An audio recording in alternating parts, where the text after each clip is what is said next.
Kuramugaji wanga hamosi ni misawa kumora mainti machiegni Ramogi TV nyinga Lydia Okeyo piny Kenya ochomo wange weche motendore kod budget ikomena ganario prayo kwa deka ganario prario kod ang'wen en wacho mabende nitiere od bura gi seche gedwe mamalo kabende jo od bura Twak weche go motendore kod budget maika Omenda ganario prario kod deka ganario prario kod ang'wen waikore makare marafu ni mago motendore kod budget ni abende koro gana jo Kenya okete wangi kendo gidwa ng'iyo ka bende jo od bura biro kalo paro mar omenda ni mabende koro biro loko mogo kuoma weche motendore kod yuto ma oganda e pacho kae anya kotendore gi mago suru ka bende thoth oganda sane yuago pek mar ngima mago motendore kod weche go maga ute manengo gi ogonyore bende koro ibro gol moko kuoma osach jotije piny owacho mondo mi bi konygo chendono mar gedo mag utego mondo mi wayud ler mag nyakoro mga juang wadhi tudre kanyo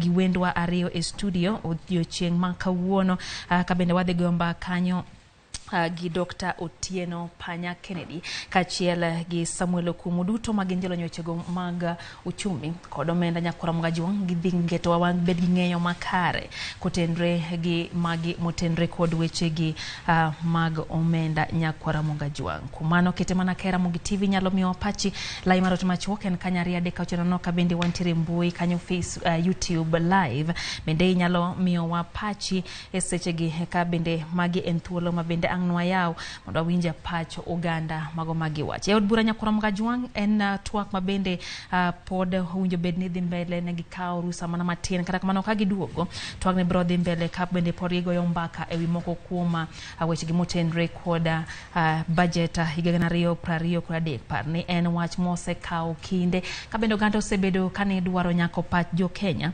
oganda jo Kenya no chungo amo oketero paro margi e nyim committee mana losi marod bura mang'iyo chego mag omenda mondo minegi chwal ywak magi kotendore kod wachne mar budget kata mago omenda paro mano omenda mano finance bill mantiere e budget ma hiko omenda ni nyakoro mga juang en wach mabende koro waketo wang' manentiere moko kuoma lokruoge mano keti kata kamano ang'nwa bed gi wendwa kanyo mondo mi hanga ne ginyiswa mana machuok kotendore gi mago ma bende di tucho kanyo ntiere lokruoge mano losi gi committee no banga dwaro pach jopiny kuom ndalo buora bende ne gidwaro pach riwruoge mopogore opogore kane gidwaro ng'eyo pach jopiny kotendo gi ma penjo maduong' nyakoro mga juang en ang'o momiyo paro mar chik ma higani o kelo paro mopogore opogore oganda chal ka gimochiewo to ma en paro mar chik mogo e mbaka moloyo mago duto bende wasenene piny Kenya wadhi ng'eyo ni to en ang'o mono opogore gi paro mar omenda ma higani do bed pek mar ngima do bed muoch mar COVID-19 ma bende no ywayo oganda jo Kenya ahinya ka bende thoth gi no wito tije gi thoth gi no wito helni maggi ang'wa winje ni to en ang'o momiyo wach makama wang' ni no ywayo pach oganda jo Kenya kendo kelo twak e kind oganda ka bende thoth riwruoge no bedo kod thuolo mar chwalo duond gi ne piny owacho kata kamano piny owacho to chal ka gima ne pod ochung' ka tiende nikech nitiere thoth lokruoge ma ok nyal tim kata kamano nitiere moko motim mondo mi ang' ni bed gi geyo mathoth nyakora mga juang anyisi kacha ni ang' bed kanyo gi wendwa Samuel Okumu kachiel kod Dr. Panya mabende osechopo studio ka kuom thuolo machuok kendo ang'no bed kod gi wago mbaka ang' ne gifuonwa mago motendore kod weche gi mag hiko omenda 2023 2024 mondo mi ginyiswa gifonwa ginyiswa mondo bed kod ng'eyo kotendore gi weche gi ahinya to mago motendore kod mabende koro ntiere od bura Twak mar hiko omenda 2023 mabende ose nyayo paro mopogore opogore Jatend piny Kenya William Ruto bende oramo ni wang'ne onge kao hola e pinje ma oko mar konyo dongruok ma pacho ka omiyo wacho ni achiel kuom weche go mabende kuma omenda gi dhi wuok en mana iro gana jo Kenya nyato mago mabende ntiere kod tije mopogore opogore wach mabende koro ose nyuolo paro mopogore opogore ka jogo ma jotije riwruoge mopogore opogore bende koro ywago meto mar osuru ni parni paro mar chik ni bende ntiere meto mag osuru ewi moko kuom mwandu nyakora Mugajwang ahinya to wechego motenre kod mauta kabende thoth oganda thoro wacho ni mauta komedi to mamedo thoth bech thoth gigo mabendi tiyo gode pacho ka wacha bende koro oganda oketo wangi gi ng'iyane kaka kabe ponoro ne piny owacho dhi winjo ywak margi parni magi gin achiel kuom singo mano singi kata kamano kane singo ni brokel ute mane ogonyore ne onge wach no mar nyiso ganda kuma pesa gidhia omiyo thoth oganda osebedo kawacho ni ne okonyis gi ni bro golo omenda ni ewi osach gi owuon paro medo wuok nyakura Mugajwang kata kamano wakaw pachi studio ka hariade ka ochono nono ka bende wantiere e mbui kanyo wantiere seche gi wantiere YouTube live inyalo miyo wa pachi proni intiere kod penjo kwa sebedo gi wendwa kanyo wadhi bedo kod thuolo mar goyo mbaka mondo wawinje mago motenre kod hikomenda ni mabende koro twak mare dhi mbele odiochieng' ma kawuono e od bura ma malo kabende kweth ntiere kod chung' magi ang' nwang'e kang twagni orumo kabende hang ne gibed kod winjruok kata kamano en kweth mane ma ang' ne gol weche ma jo Kenya nyalo bedo go gi winjo makare kata kamano nyakora Mugajwang jotenda kata jo od bura dhi bedo kod wach mogik e od bura kendo kaka gikale kaka obro tiyo e pacho ka parintiere weche opogore bende kamoting'o wach mar gedo mar ute manengo gi ogonyore mana kaka nasenyisi nyakora Mugajwang kanyo ntiere tamala deka mawinjo bed ni igolo ewi omenda kata osache jo tije mathurka mondo mi okony e wechegi nyakora Mugajwang en wach mabende koro ganda osebedo kayo agora ni jatend piny Kenya William Ruto osebedo kawacho ni madhi loso thuolo ne ogenni mopogore kara ma thuolo penjo medo wuoka e kit tich mabende madhi kelo werane kosetiek ger ute makamagi nyakora Mugajwang jogi ditiyo kanye bang' magi gin mo kuom penjo mabende ang' nwago e mbaka gi jolony wechego mag omenda kana nyise insini gin wendwa ka gi sei koreyo makare wadhi goyo kodgi mbaka mondo wawinjie ni to bro bedo nade ntiere weche moko nyakora Mugajwang kamoting'o bende jogo maloso weche e mbui iluongo ni content creators mabende koro no olosa paroni kendo koro gole atamala paga bicho duoge atamala bich ang' nwane kaka pono ne mabe koro bro konyo kagima bro chalo kagima keto duondgi mondo mi winji kaka ne gidwaro mondo mi duok piny kwana kata tamalo mar omenda makore bro jogi ewi weche gi mabende gi bro kete mbui nyakora Mugajwang tiere mano mabende koro mit omtisini pay bende no kete kanyo mabende komi omenda kata kiyudo sara en atamalo manigolo no kete e atamalo 35 ne kuro no seduoke atamalo 30 kod ariyo nyakora Mugajwang wadhi bedo gi thuolo makare mar ng'iyo ng'ito ma be bro konyo bero chui mathurka parne magi duto geto nano ni oganda jo Kenya bedo kod ngima makare oganda jo Kenya obedo kod thuolo makare mano mar neno ni ginyalo keto chiemo kata kuone mesa kaka no singnegi mano winjo bed sirikanda hasla omiyo oganda jo Kenya tere kod thuolo mar bende keto wangi kendo ket sirikal mondo chop singo magi kata kamano chal ka gima omenda gi thoth gi dhi wuok mana kuom oganda jo Kenya ka bende jatend piny Kenya William Ruto ramo ni onge omenda midhi gole pinje ma oko mar konyo weche gi motenre kod uchumi mathurka nyakora Mugajwang nyisi ni wantiere kod wendwa ariyo kama bende osechopo studio ang' nago kod gi mbaka wawinji mago motenre kod weche gi mag omenda kapod gi kore kanyo ntiere weche motenre kod wechego nyakora Mugajwang mi otisi kata gi dongere content creation mana nyisi en wacha mbele no nyayo paro mopogore kabende jogo mabende loso wechego keto e mbui no wuok oko mogolo duond gi onyiso piny owacho ne ok gimora ahinya gi atamala 15 mane giwacho ni mano nyalo bedo mapek ne Kenya seche bende koro ma seche mabende yag kele omiyo ne gikwayo mondo meduoke piny matin kata kamano ne en gino mabende no winji nyakora Mugajwang gi piny owacho ka bende nanyisi kacha ni wadhi fuono weche gi achiel kachiel e studio kae wantiere kanyo gi wendo ma bende koro osechopo mondo mi gi oga mbaka kod gi mbaka matin kotendre gi paro mar omenda higa 2023 wantiere kanyo gi Dr. Otieno Panya Kennedy machiegni ro kamano kuom loso na thuolo erokamano ahinya Lydia. Bende wantiere gi Samuel Okumu ma bende jalonyo weche go mag uchumi ang'nogo kod gi mbaka nyakura mgajwang mondo wawinjie kaka weche gede uriyo nade maber. Dr. Panya ng'omiyo wach ni wang'ni okelo paro mopogore ng'ato kang goyo wang'e sani nyalo paro ni to mae finance bill mokwongo kele pacho ka pok nwaneno moro manonyuolo paro mopogore kendo miyo ganda bende thuolo mar chiwo pachgi kaka nobedo wang'e obedo nade.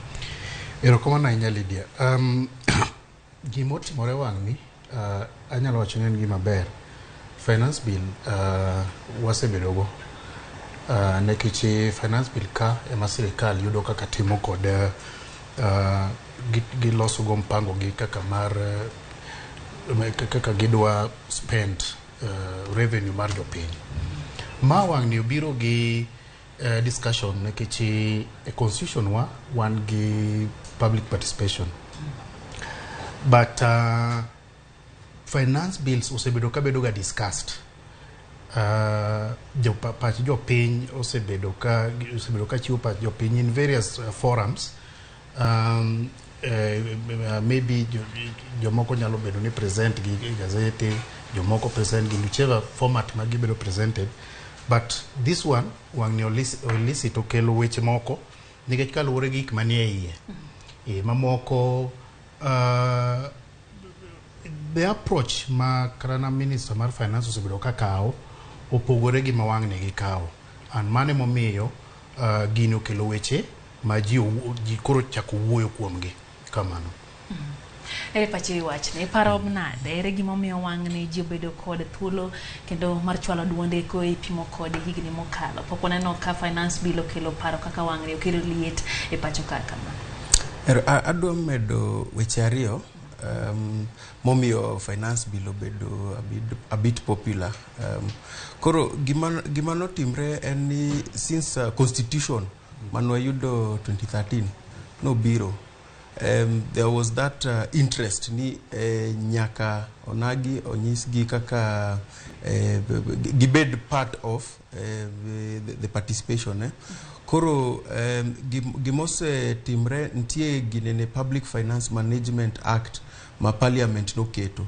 Koro Public Finance Management Act ni ema okelo timelines ma koro keto kaka jobura Parliament onego o involve the public gini.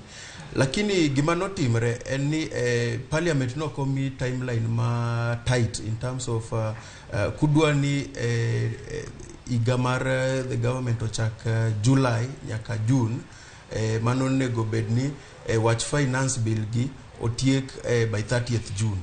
Koro Parliament in previous years ni neno ni sometimes ikalo finance bill around October kuno. Ntie a time no leo nyaka gimoro December January kanyo nikech the debate manikanyo. Lakini gima notimre in 2021 Parliament no keto timeline ma strict makoro nyaka gini ji o discuss nyaka bed passed by 30th June. Koro that small timeline emomiyo ni gik moko itimo piyo to kendo chalka gima there's more attraction e wachni. Kamano Dr. Panya paro ni ntiere lokruoge moketi be in gi yie ni owinje duond jopiny kaka ne owinjo bed ni winjo ntiere lokruoge moko mane committee oketo mana matin nyalo bende nyisowa ni mage mane oketi ma japiny obed kod ng'eyo makare. Kaluwore gi lokruok ma giketo naneno lokruogo ka giwacho ni koro gik ma giketo for example kwang'iyo housing levy ne giwacho ni gigole 3% to giduoge nyaka 1.5. Pach jopiny king'iyo karana kaka nyiche jopiny golo pachgi e committee manyiche oyier gi Kimani, nenjotel ne gi Kimani.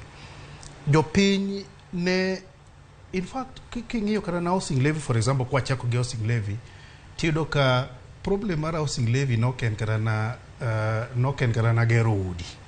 Problem en ni jopiny matiyo, the civil servants, ne feel ni gin gi burden mang'eny.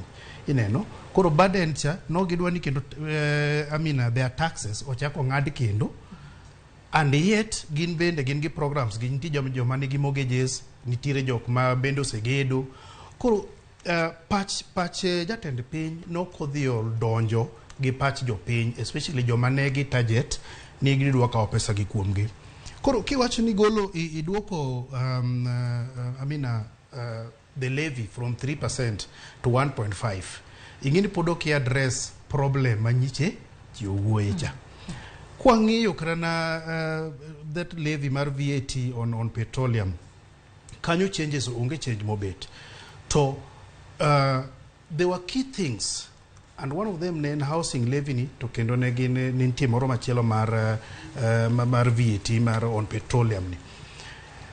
Jolony ne agiu kendo ne wacho ni samo medi levy on petroleum koket 16% cha ogole from 8% ma entiere to kete 16%, gini ne they affect generally every sector of economy. Kingio transport, logistics, kingio manufacturing, distribution, and all gigiduto te ne levy ni they affect. But kanyo okineka gi reduce anything.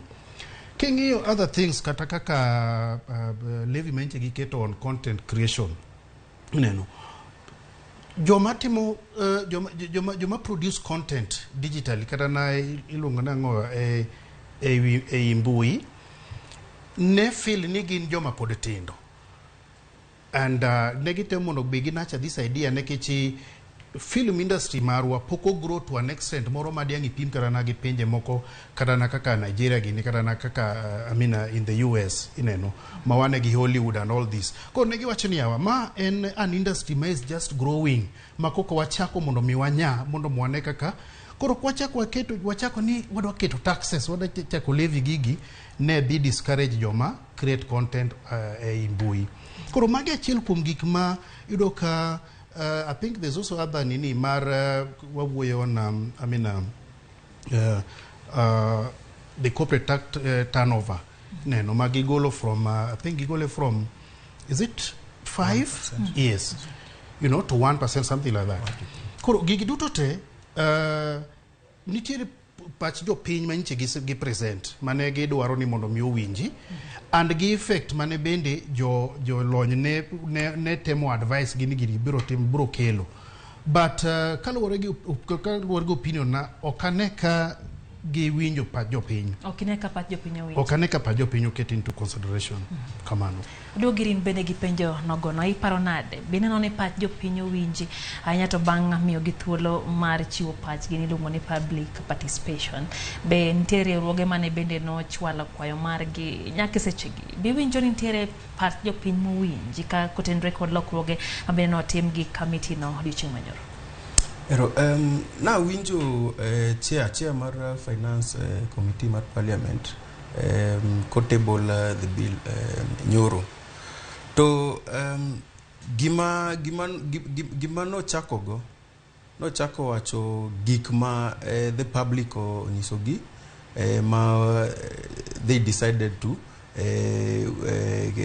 make changes bill no, lakini gima timre en ni onego wangi the bigger picture, nikech gima timre en ni sirikal manyien gin gi policy manyien iluongo ni better bottom up economic transformation agenda, lakini gima timre en ni even if ma en a new administration, it should not in any way contradict policies ma no seket chon. For example, economists wacho gani a tax system onego bed gi what we call certainty. Certainty wawacho niya kawuono ka sirikal onyisa ni adwa mi incentive mar gero ude, to incentive ni ang'e ni biashara mar gero ude inyalo kata recover pesa ni gimoro kata after 10 years. To policy ni for instance giwacho ni kata kinyeo materials okibichulo VAT and such incentives Koro if a new administration obiro to koro a new administration obiro to wacho ni wan kaka sirikal wadwa ni wakau tije gero udegi, to sirikal manoa noseketo policy mar wadwa ni private sector otim gini to wamiyo gi incentives 1 2 3. Incentives ne ng'eny chon, kata wach landlords nitie a time mano migi tax amnesty mondo gichak comply nikech investors in real estate ng'eny. Koro this inconsistency emwa wacho niya our tax policy onego bed consistent and certain. Nitie wach mano no kel ni national tax policy mar Kenya. Akia ngomo miyo priority on that document ok kel sani nikech kata wach finance bill ni kata ka public obiro kawuono, public bende divided to some extent nikech jomadwa wach housing levy those who invested neno kagima udwa donjo negi gima ne gisechako, to ntie joma neno ni the financial institutions neno ni ntie pesa mabiro ka wadhi miyo loans joma dhi tiyo wach development no. Koro the public is divided, lakini sirikal emonego o prioritize gimiluongo ni national tax policy ma wacho ni sirikal mora mobiro nyakone gimano sirikal mano osetimo mondo they make sure they are not inconsistent gima jogo no setimo. Ro kama Dr. Panya ntire weche motenre kod weche mag uchumi mapacho ka stegi na oganda pod ntire kod peka inyato weche go motenre kod bech gigo mochuno mogo kaka na serikal ni osingo ne gedhi duoko piny koket mumato bech mogo bono winjo bed ne lowo mumane wi med piny kanyo kata kama nongi ginga bende poko wansano kotimore bi paro ni lokruok mano timni nyalo konyo reso pek mar ngima kata chiwi mapacho ka bodhi kelo lokruok e kit kaka ogando sebedo kodak nyato parni sane gisebedo ka giywago pek mar ngima. Okapar ka nitiere lokruok mora. In fact aparo ni sirikal ma wan go ok en sirikal ma odich gi winjo ywak mar jopiny, nekech sirikal ni kane campaign to ne wachonwa ni in fact issues mag Ukraine and COVID-19 oko affect uchumi. In fact they giwuoyo on wastage matimore within the government. Now kane gibiro ne wa expect ni mondo gibi code policies maybe ensure nikech gin they were negin on top of their voices kagiwuoyo on actually gibedo voted, you know, on the premise ni negi dhi duoko bech ngima piny. Koro jopiny wuora ahinya about an motimore kuomgi makoro sani ok giwuo ok giwuo wach pek mar jopiny to gimedo mana hinyo jopiny. Kowuo pek mar ngima and expectation mora ni pek mar ngima nyalo dok piny, ok apar ni pek mar ngima bro dok piny in the near future kalore gi policy ma government okawo. Experts ose advise government mowach ne government ni bwana onge yo mora minyalo duoko go ngima piny ke imedo ki increase tax samora ma mimedo ushuru kuom gimora product mora imedo bech product no dhi malo. What happens ni sama VAT omedi on any product, percentage momedicha will reflect a price mar products gi, and especially VAT momedi on petroleum. Nekichi petroleum tiyo in all other sectors, in fact including stima. Moti yugo kaini stima bedo distributed jo Kenyan bu nyisi gitiyo gi a lot of petrol or diesel engines mondo me giket nwa stima gi. Koro okane anyway ma pek mar ngima bro dogo piny. Sirikal no nego be ni biro gi gimilo no austerity measures, and austerity measures kane gibiro go gitemo mondo mi gen giwegi gidire ineno in terms of wuodhe magidhi moko maseche moko unnecessary CSS moko mancho kedwa moko 50 CSS ma doing basically nothing ineno. Koro sirikal onego be ni biro gi measures to ensure ni if they're really serious ni gidwa duoko ngima mar piny gidwa duoko ngima ne jo piny to gibiro gi austerity measures giwacho ni bwana ng'ato ka ng'ato koro tuyo kanda. You see jo piny ok gin mad, gibiro understand ka gimineno ka in bende reduce expenditure mari just like in our household kata man kaka e udi udi from the family unit. Because if you analyze economics, you start by looking at the family unit at the national level. Okinyal biro drunk e odi gutini ni say a club tinyiso jogini omera mudapi it doesn't work like that. Koro okane anyway ma sirikand ni dwaro go mondo mi reduce bet ngima piny. There are ways monya tiyo go in economics. One of the things that will minyalo team any will focus on production, but mano is long term. Kitiki nizo garoni bwana ada mi fertilizer. Idhi get fertilizer ipur gini it will take some time mondo mi you chak realize benefits magigi. That there are certain intigik ma short term monyalo tiyogo mondo ensure ni bech gik moko dhi piny. So for example, there's a shortage of sugar. Sukari e piny mangima. Now, mano miyo bech sukari marwa sani, ka bech sukari oidho. But nitiere kiwuoyo on essential things like koro sukari, mogo, seche moko kao initiative mar government mondo control prices on this. Ingeo ni wan gi liberal society today where ngato uso gike kaka ohero. Ineno. And government sichimoko, in fact, government or forces mag demand ema demand and supply ema determine price mag gikmoko. But a listening government will come forward and say, ni bwana, being maisha magino the pay, now we can control it. And the subsidies magiwa chono genya tiyogi maga some of the things minyalo tigo to ensure ni ngima mag jopiny, ngima mag gikmoko ma jopiny tiyogo ma essential odok piny. Erokamano. Akaw pachi bende Samuel highway mana motenre koda lokruoge manotim bende paro ni ginyalo konyo loso ngima kata duoge chuny jo Kenya nyaka kotenre kod wechego mag ochumi kotenre gi bech gik mochuno mabende no oganda temo yuago wach mar mogo wacho ni kako keto mapiny to winjo bed ni mogo beluwo. Paro ni lokruoge moketi ginyalo duoko ngima obed kuma bere ne jo Kenya. Erokamano. Koro sirikal mora iketo ga nikech wach public welfare, public well-being. Sirikal onego focus wach achiel no kende.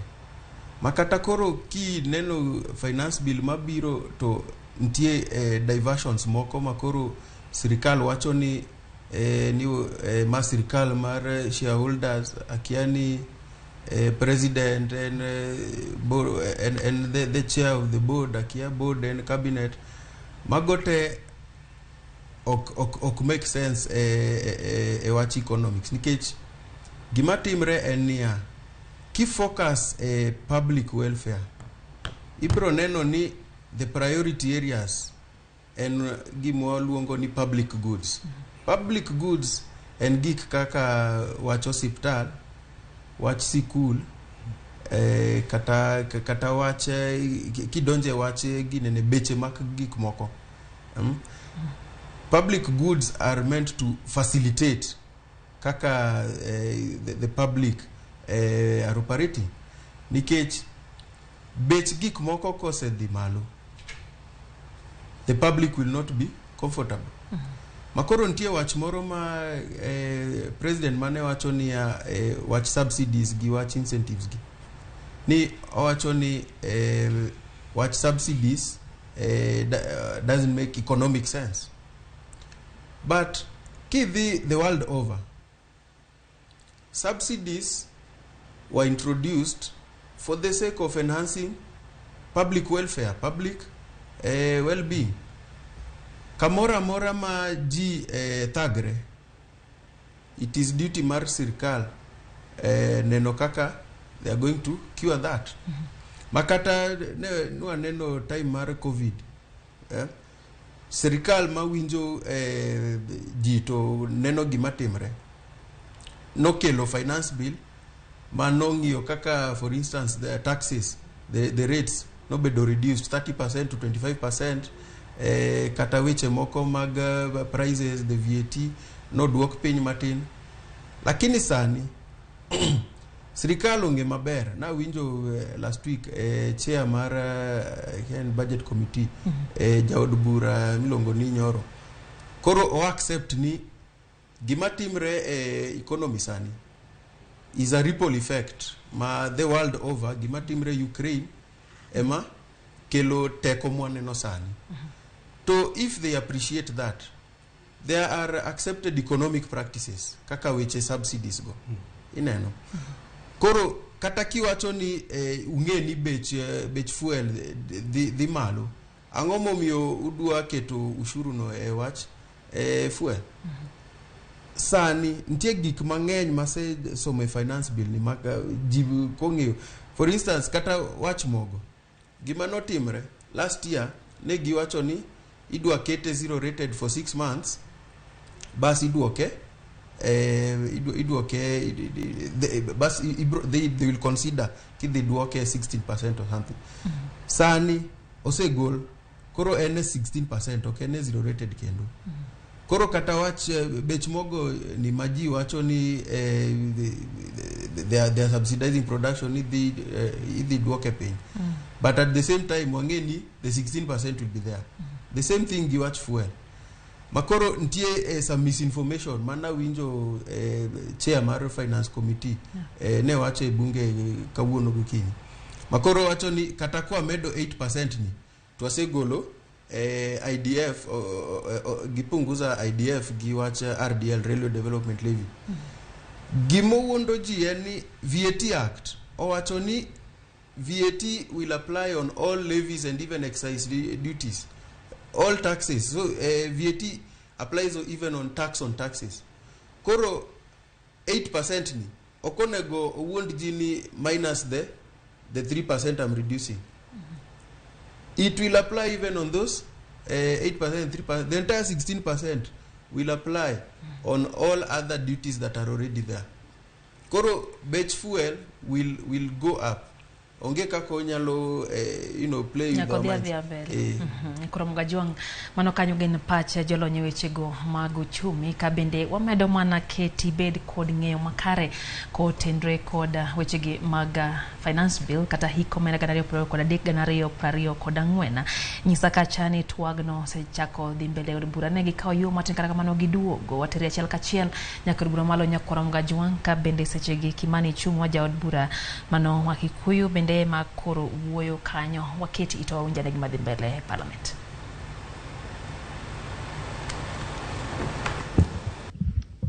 Thank you, Honorable Speaker. Honorable Speaker, I beg to lay the following paper on the table of the House today, Wednesday, 14th June 2023. It's the report of the Select Committee on Delegated Legislation on its consideration of the Statutory Instruments Amendment Bill, National Assembly Bill number 2 of 2023. I thank you, Mr. Speaker. Thank you. Member of the Kenya Parliament Delegation, I don't know to where, Honorable John Kiari.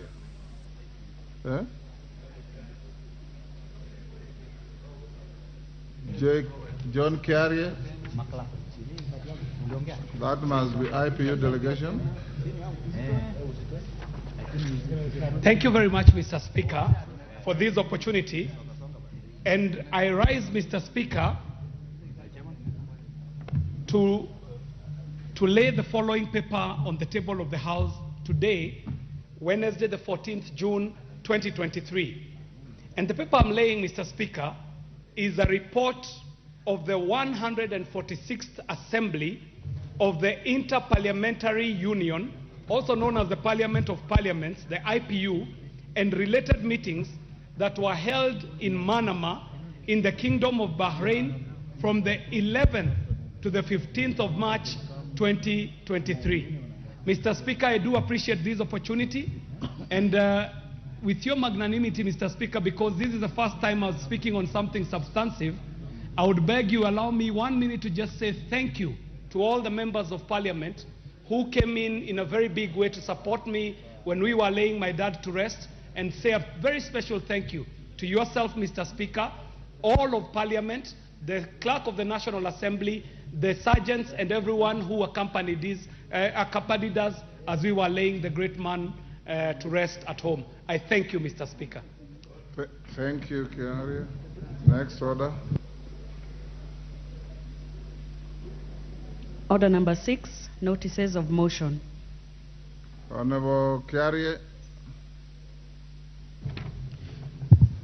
Honorable Speaker, I beg to give notice of the following motion: that this House notes the report of the 146th Assembly of the Inter-Parliamentary Union, the IPU, and related meetings that were held in Manama in the Kingdom of Bahrain from the 11th to the 15th of March 2023, laid on the table of the House on Wednesday, 14th June 2023.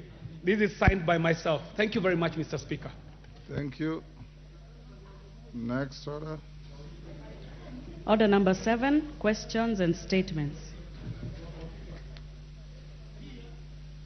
Okay. Order number 8, the Finance Bill, National Assembly Bill number 14 of 2023, second reading. My records show to the time we rose, Mishimbogo, member for Likoni, was on the floor with 4.5 minutes to go. Honorable Mishi. Thank you, Honorable Speaker. Honorable Speaker, as I said from the onset, I strongly oppose this bill, Honorable Speaker. And Honorable Speaker, I'm just citing on the increased taxation on fuel levy. And for me, if you increase fuel levy, it means the cost of production is going to be high, the cost of transportation is going to be high. It will also affect agriculture, because agriculture depends on machinery, and the machinery, they depend on diesel and petrol as power. Honorable Speaker, as you know, the cost of living right now is very high, and Kenyans have been burdened by this. Honorable Speaker, right now, unga is about 250. If by bad luck this bill passed, it will mean it will go beyond 250 shilling. That means Kenyans will not be able to have a plate of meal. I don't know whether Kenyans are going to go back to the concept of fasting, the way the Shakahola victim have been doing, because they will not be able to put a plate to eat. Honorable Speaker, there is the issue of the turnover tax. The turnover tax before, it used to be around 1 million shilling, but now it has been reduced to 500,000. Meaning if you divide by 365 days, it means if you're making a sale of about 1,370 per day, you are going to put a tax of 3%. And these are the hustler people, the mama mboga, the boda boda, the mama mahamri. All of these people, they don't have money, they are broke, they are poor, and yet they're being told to give that kind of a taxation. Honorable Speaker, the issue of housing, I think this could be done voluntary, because right now, so many Kenyans, especially the civil servants, let's look on our humble teachers, our police officers, our KDF guys, and other civil servants who have already incurred some mortgages from other financial institutions. Others have taken loans from various banks, and yet they are being forced to pay a fund for housing. Honorable Speaker, I think it should not be mandatory, but it should be a voluntary. So many questions have been raised on this issue of housing. For instance, if a couple, both of them are civil servants, are they both going to be charged that 3%?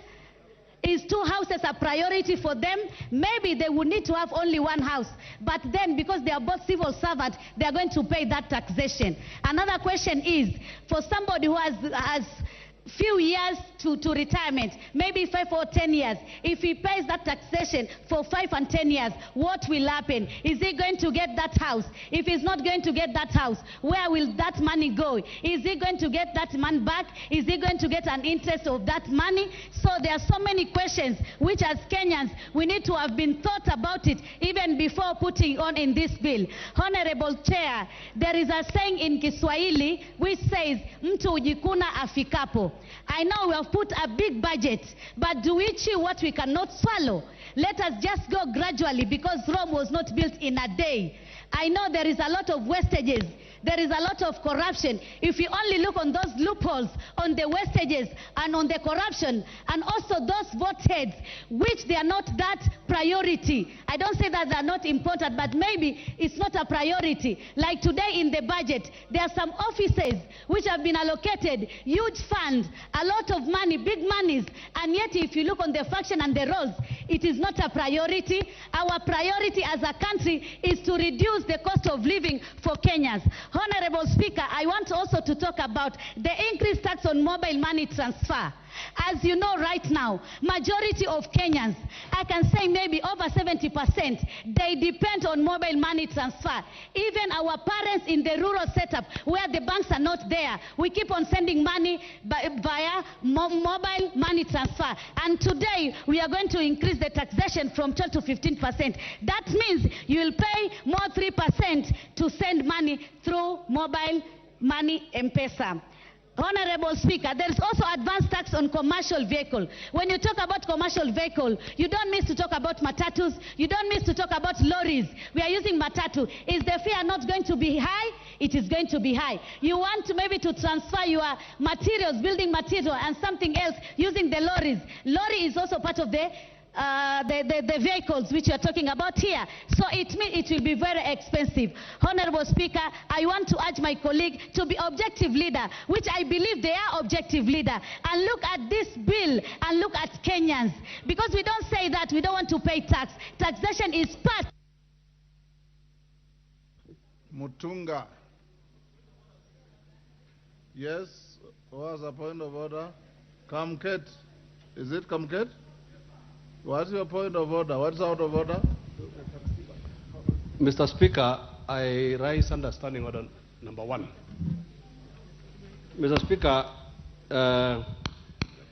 given the interest in this bill, and having noted, Mr. Speaker, that the card system in this House is totally rigged, could I be in order, Mr. Speaker, that you use a mixture of both the card and other considerations in identifying members to speak? What are the other considerations? There are other members, Mr. Speaker. There are members, Mr. Speaker, who never even went for lunch. They were here literally, they put their cards from 1 up to now. And there are other members, perhaps, Mr. Speaker, who may have been doing other things for their constituency. So, Mr. Speaker, I'm saying, Mr. Speaker, I'm seeking your indulgence. I understand you. Yeah, that you use a card and a mixture of a bit of members catching your eye. Thank you, Mr. Speaker. What I don't know is what your other methods are. But members, the screen is full, both requests and interventions. Requests are 89.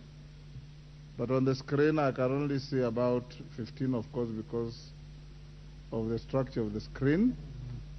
Interventions are 9. And I know many more who want to speak.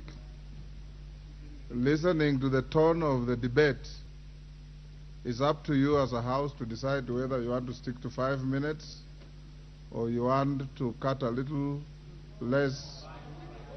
You are okay with 5 minutes? Okay. We'll go on with that, if that is the mood.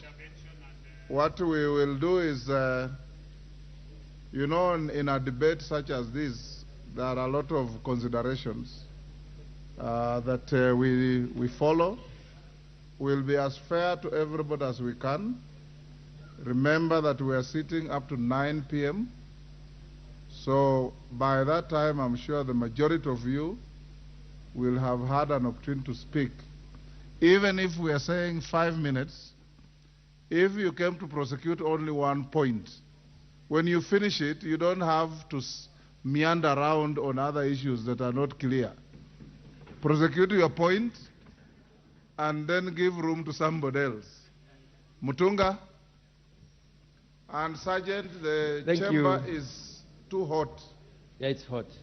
Can you improve the aircon? Thank you, Honourable Speaker, for the opportunity to contribute to this bill.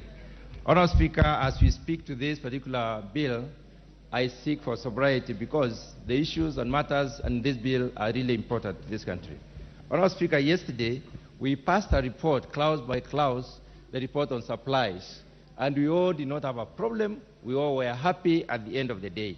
The bill pronounces some measures to raise revenue, to increase revenue by 211 billion, so that we may attain a target, which is in this year's budget, of 2.5711 trillion.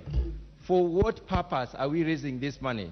Honourable Speaker, we want to raise money to increase, or rather to boost manufacturing and job creation in this country. If we create more jobs, it means we employ more Kenyans. It means we get Kenyans out of destitution. Honourable Speaker, it is also supposed to increase access to food or food security, in other words.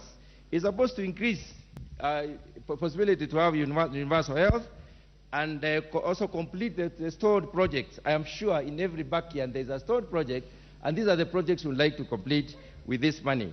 And finally, and unique in this particular respect, Honourable Speaker, affordable housing. I want to highlight a few issues that have been brought by my colleagues. One of them, some have cited insensitivity to Kenyans. Is creating jobs being insensitive to Kenyans? Is employing the 6 million or so youths who are in this country looking for jobs for 4 or 5 years being insensitive to Kenyans? Is spreading the little that we have to all the others being insensitive to Kenyans? Mr. Speaker, I do not think so. Many have also cited that there are other means, and they're not coming clean on which means. Which means are we referring to? More debt, more burdening, selling out this country to foreigners, or auctioning our institutions and our investments? I do not think that is the way to go. Honourable Speaker, let me pick on the issue that is more contentious in this House, the issue of 1.5% housing levy. I'm looking at Kenyans who are unemployed, and I'm looking at employed people saying that giving 1.5% is punitive to get our daughters and sons employed, to get your brothers and sisters employed. You cannot surrender 1.5? Honourable Speaker, I would like, if it were possible, to bring an amendment to say a minimum of 1.5%, and those who can give more, to give more, because we need Kenyans employed. Once we employ these Kenyans, are we not spreading the power across the domain? Are we now supporting those who are at the bottom of the pyramid? If somebody is in a household that is educated and doesn't have a job, and there are so many others who are depending on somebody who doesn't even have a job today, are we saying that it is unreasonable to employ such a person? Housing scheme has the capacity to employ 3 people per every 3 million house, and indirectly, that is directly and indirectly 8 people. If we create this employment, don't you see the sense in having the youth employed? Honourable Speaker, I think that is the lowest we can go. Minimum 1.5%, and those who can give more, to go ahead and give more. Honourable Speaker, there was the issue of aircraft and parts. The duty on aircraft and parts, Honourable Speaker, this comes in to address the demand for air travel. I am sure some of us here suffer because they do not have air travel. I come from Meru. We have an airport at Isiolo, which you can use very effectively, but there is no commuter plane. We would like to have a commuter plane like the one going to Kisumu, like the one going to Mombasa, like the one going to Garissa. We would like that. Investment in this field is impossible because of the cost. Is that really being unreasonable? Don't we have important things to do over time? Is our time not useful as it is, as yours is? Let's look at these things positively and try to see how we can build this economy in a better way.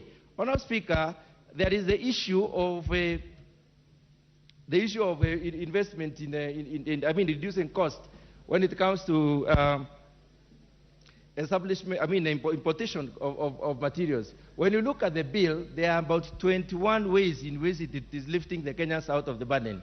And the issue of the fuel levy from 8 to 16%. Look at the other East African countries whom we compare with. I'm sure some people are saying in their minds that we should not compare ourselves with anybody. But are we living in a universe which is only us alone, or are we living in a universal economy? In a universal economy, we respond as for the others. If the others have 16%, why not us? Tell me, why not us? Honourable Speaker, I support fully this bill. Lillian Kogo. Lillian Kogo. Thank you so much, Honorable Speaker. Yes, Minority Whip, Honorable Dr. Lillian Kogo. Thank you. Thank you so much. PhD, LLM. Thank you. Not LCC. Honorable Speaker, allow me, Papa, to rise and vehemently oppose this particular Finance Bill 2023. And I want to do it on the basis of a couple of matters. And after that, I'll just sit down, Honorable Speaker. It is proposed, Honorable Speaker, that there is a tax that is going to be placed on what is being assumed or being called beauty products. And beauty products, most of the consumers of beauty products are women, Honorable Speaker. And I do not know why somebody would hate Kenyan women that much. Why do you hate Kenyan women that you don't want them to be beautiful? Why do you want to hate Kenyan women so much so that even when you send fare, you complain? Why do you want to hate Kenyan women to the extent that you assume these are beauty products? But things like wigs are used by women probably to cover up when they are having or they are suffering from cancer. What I'm saying, Honorable Speaker, these are not only beauty products, Honorable Speaker. We have both men and women who suffer fungal infection of nails, Honorable Speaker. And that is why people end up using what they call fake nail products. These are not necessarily used for beauty. These are even recommended by doctors. But what I really hate is the attitude that people have towards Kenyan women, Honorable Speaker. We want to compete with others in beauty. We want to also look nice. We want our husbands to see us beautiful, Honorable Speaker. And we have a right, Honorable Speaker, to use this addition product, Honorable Speaker. So whoever thought about putting any or introducing taxation on beauty products, please think twice. Because I know even your wife at home uses them. Secondly, they do. Thank you, Honorable Speaker. I want to say, Honorable Speaker, that most content creation, digital content creation, is done by young people, Honorable Speaker. And as I speak for young people of this country, Honorable Speaker, it doesn't matter whether this particular taxation has been reduced from 15 to 5%. These are people, young people, who take a lot of their time to try and put food on their table and to get employment for themselves. Why do you want to cheat the Kenyan public that you are creating employment when you are killing employment on the other side, Honorable Speaker? These are people who are young and they need tax reprieve so that they can be innovative and they can also be creative, Honorable Speaker. Of course, I don't want to belabor, Honorable Speaker, on increment of taxation on petroleum products, Honorable Speaker. Everything, all manner of fuel requirements is petroleum-based. Why should somebody insist? Whereas we already have high taxation, we are spending so much already, Honorable Speaker, on electricity. The cost of electricity in this country is so high, and most electricity generation is done using petroleum products. How much are we going to end up paying for electricity, Honorable Speaker? And Honorable Speaker, as I speak, please, Kimani Ichung'wah, can you allow me to expedite what I'm doing? I am not going to listen to you. I didn't speak when you're speaking, Honorable Kimani Ichung'wah. This is what I'm saying as I speak, Honorable Speaker, that I am going to say no when the time comes. I am saying I'm rejecting this finance bill in totality, Honorable Speaker. And I'm saying on behalf of Rangwe people who have sent me, Honorable Speaker, that I oppose this particular bill. I thank you.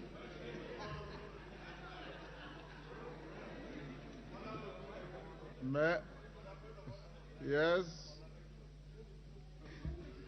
Honorable Speaker, on a light note, you need to protect me. And I appreciate that there are some members who generate bonga points from their constituencies by mentioning the name Kimani Ichung'wah. But you know, it can't be that I can't even smile. I know Lilian Gogo is a beautiful lady from Rangwe. And when she speaks about generation of electricity and says most of the electricity is generated through fuel, and I smile at her because she knows she's lying. And I was only smiling because she's telling a green lie. She knows most of our electricity today is green energy. It is. Okay. And because she knows it is the truth, she's misleading your people. Point. Please protect me, Mr. Speaker. Order. Order. Order. Member for Manyata. Yes, Chonga, what is the problem? Hold on, Kitonga. Thank you, Mr. Speaker. If you have been observing since when this session started, two members, the majority, leader of majority and his deputy, are busy intimidating this side instead of following what is going on. They are bullying the opposition side. Mr. Speaker, my request, Mr. Speaker, yes, is to make a statement about these two leaders here. Order, Honorable Chonga. Order, Honorable Chonga. Order, Honorable Chonga. Honorable Chonga, you are legitimately elected by your people, and you should not allow yourself to be intimidated by simply a member looking across at you. That cannot be, and the House will protect every member against, and there's no limitation as to where members should sit. Kitonga Kon. Thank you, Honorable Speaker, and I thank you for this opportunity to contribute to this very important bill. Honorable Speaker, before I even go on, I want to start by correcting the honorable member who has just contributed.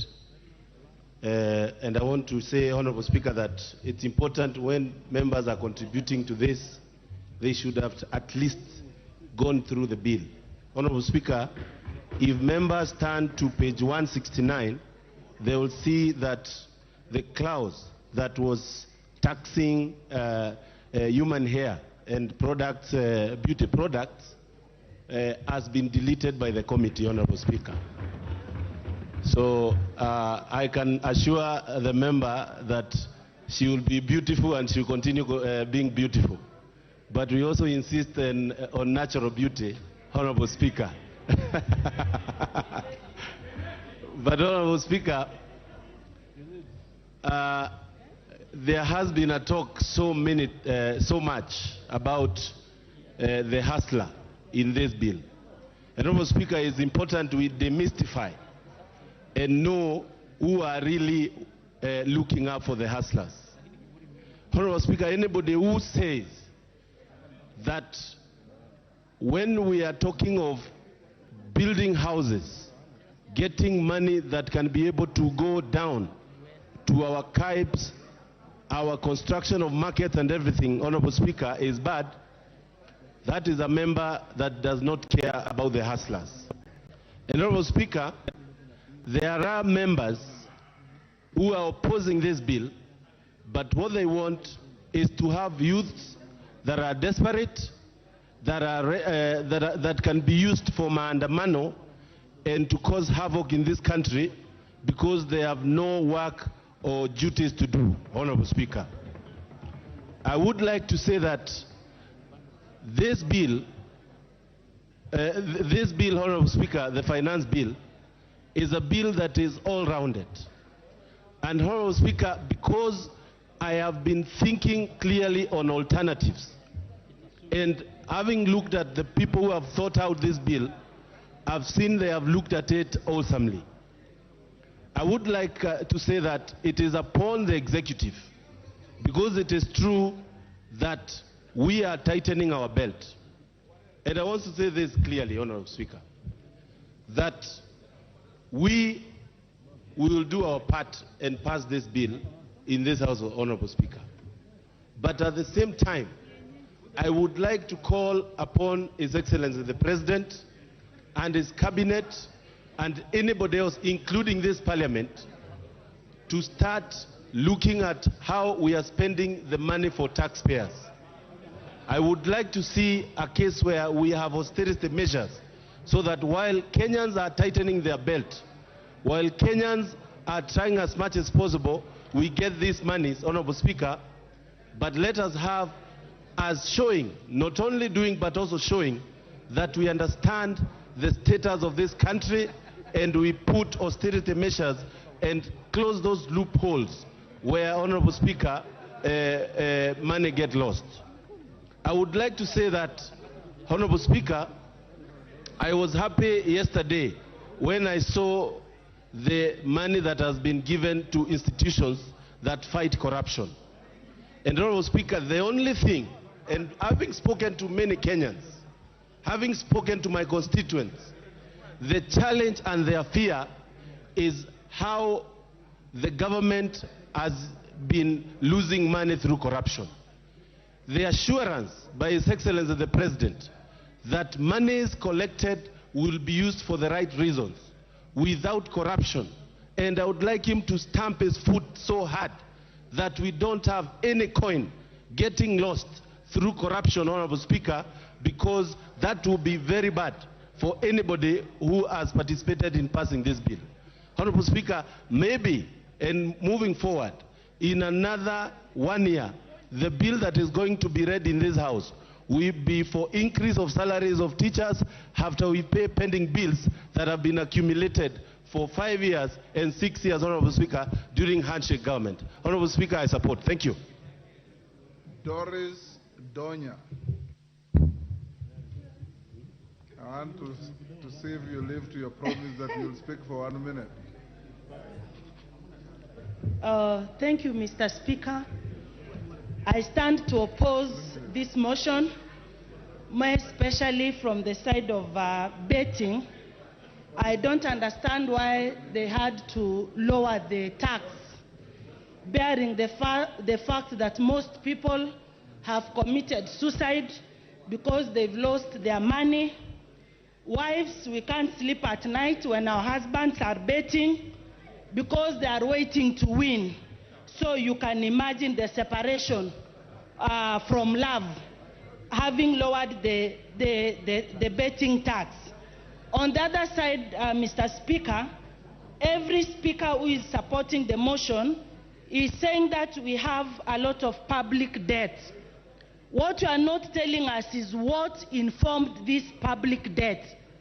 What can Kenyans celebrate when we talk of these debts? What is the value? I come from Kisii. There are no roads, no teachers at the junior secondary school, no doctors in hospitals, no even medicine. We can talk of the other days when we were given free nets. Nowadays, the government gives nothing, no free nets. Even university students are complaining the supply of condoms has gone down. We are here, we are not even taking care of our citizens. No food. Mr. Speaker, we are not eating. We are hungry. We are talking of houses. You want people to vote for us. Who will be voting? Let me ask you, Mr. Speaker, which man will come and tell a woman, I love you, at night when you are hungry? What will you be doing? Your food is empty. We are opposing this motion, because this bill, because it does not cater for our interests.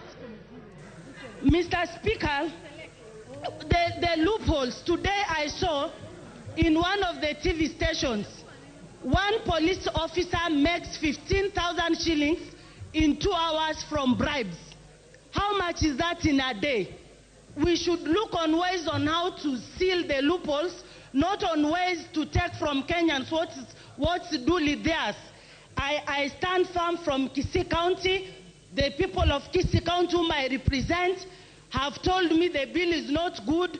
When I had a conversation with Honorable Soro, he was not smiling because he knows deep down his heart this bill is not good. And if this bill is good, honorable members, why can't we do secret balloting? And you will see how it will fall flat. My people from Kenya Kwanza, the other side, you will vote no. So, Mr. Speaker, if this bill is good, let's do secret balloting, Yes, and Osoro. it will fall down. Yes, Osoro. What is your point of order? Honorable Speaker, I don't think it's in order for Honorable Donya to use me in her statements that when I had a conversation with her that I wasn't smiling. Honorable Speaker, she cannot use there is no smilometer to define whether I support this thing or the finance bill or not. She's been smiling all along when I was contributing, Honorable Speaker. An indication that she was supporting what I was saying is only that at the point she stood to speak, she lost control and only imagined about condoms and things that we actually do not do in Kisii, Honorable Speaker. I consider Honorable Donya as... What is your point of order? My point of order, Honorable Speaker, is that she's using my name to make a statement, which is wrong. I support the finance bill. We are not going to vote secretly. It is public, and Kisii County is supporting the finance bill, the entire Kisii County. Donya, finish up. Thank you again, and Honorable Soro. You have 30 seconds. Lastly, Mr. Speaker, if the government wants to make money, which every point is, we are looking for money, we are looking for money. Even in this finance bill, you are just saying you want money. Please ask your government, which you are supporting, to make use of our idle land. They make more factories, so, like Mumias is dying, Sony Sugar is dying. That is where we find employment, not building houses. In fact, you are advocating for divorce because if a teacher, you are assuming Donya is a teacher. My husband is a teacher. I contribute house taxes. How many houses will you give Donya and her family? Meaning my husband will be sleeping in another house. I'm also in the other house. What are you telling Kenyans?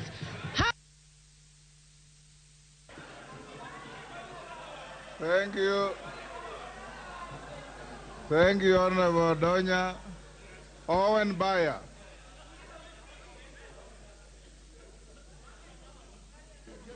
Honorable Speaker, as we come away from the entertainment by Honorable Donya, we would like to get to serious business. Honorable Speaker, you know, when I used to teach something called systems theory.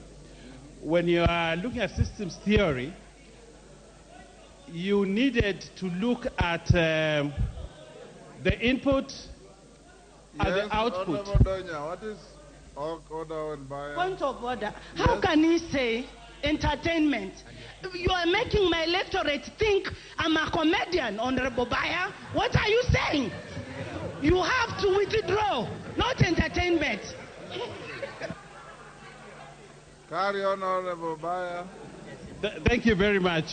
Thank you very much. You need to start paying content fee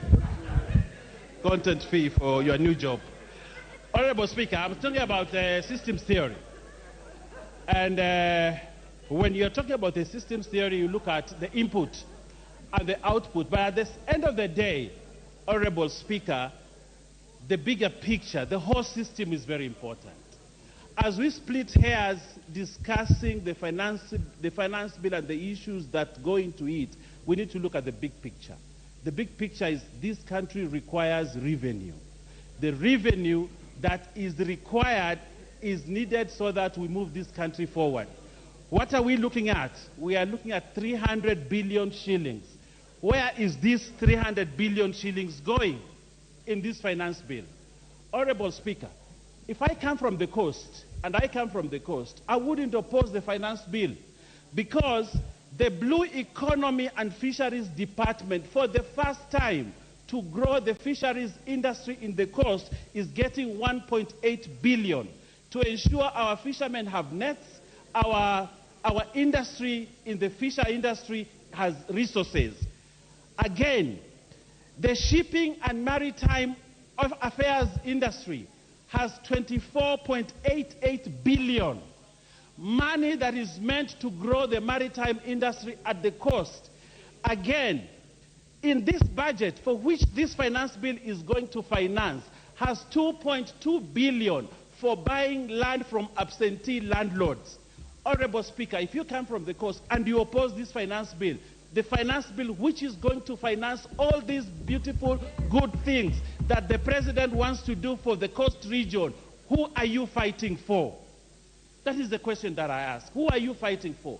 We need to look at the big picture. When we collect all these resources, all this money, whether it comes from hair, from nails, from condoms, like Donya said, from wherever it comes from, the bigger picture still remains an important thing, and it is about what we get from it. And I'm very sure after this finance bill, the coast region will rise because of the money that we have. Honorable Speaker, again, the question is, where do we as a country want to go? Do we want to go over the cliff through more borrowing, or do we want to stop borrowing, start looking at inward revenue and use that revenue to ensure that we can develop this country, or we want to go over the cliff with debt? Honorable Speaker, many of these people who I shared a podium with when I was in ODM believed what Kibaki did when he was president. That Kibaki brought in the new saying, kulipa ushuru ni kujenga taifa, ni kujitegemea. Kulipa ushuru ni kujitegemea. A lot of them believe in that mantra. They believe in the Kibaki economics, which was about self-sustaining a country through taxes. Today, they will sit here and say, we cannot pay taxes, we should not pay taxes. But what I want to look at, Kenya Kwanza has a manifesto which it has to fund, and that funding must come through taxes, and it is these taxes that we have to collect as a government and ensure that Honorable Wandai, Honorable Mbui, they have enough money for their roads in their constituencies, that they have enough money for CDF, and this money will not come from donors. It will come from the taxes that we pay. Honorable Speaker, as I conclude, Honorable Speaker, the coast region where I come from is known for cement manufacturing. This cement industry has been for a long time stifled because of imported cement. A lot of the Chinese have built these roads through imported cement, and yet this country has a capacity to produce cement, employ many people, and use the local people and local resources to create wealth for this country. Today I'm happy because this finance bill imposes a heavy tax on imported cement, giving an opportunity to the cement industry and the cement industry in this country to develop. Honorable Speaker, we have the ultimate duty as leaders to ensure that we sacrifice just like our ancestors and our forefathers sacrificed for this country. We cannot be talking about me and I and the other. We need to look at the nation, at the country. Kenya must rise, and it cannot rise. Thank you, Ruth Odinga.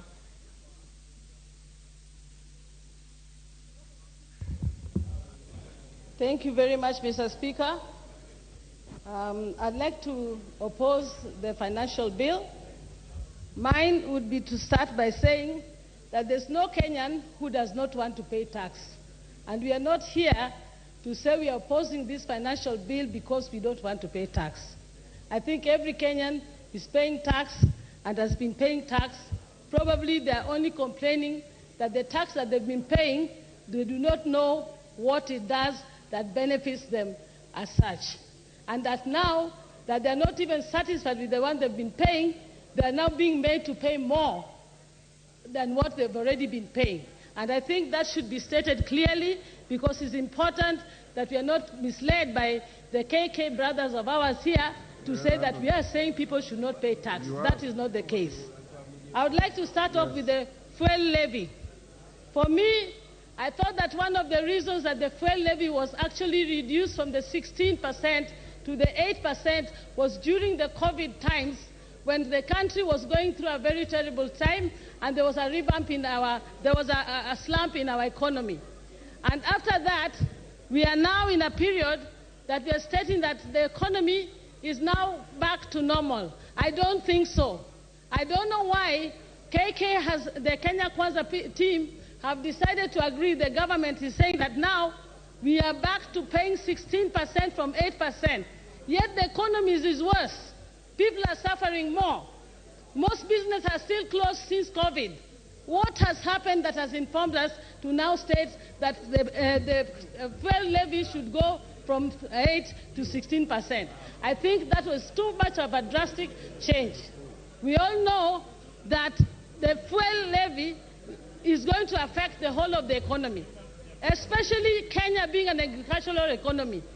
With the fuel taxes going higher, it means, therefore, we are going to be paying more for machinery in the farms, we are going to be paying more for transportation of our goods, and this is really going to affect our economy.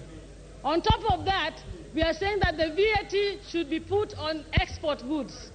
If we do that, we are killing the same export that we are expecting Kenya to be a net exporter of our goods. How do we then start putting VAT on those exports?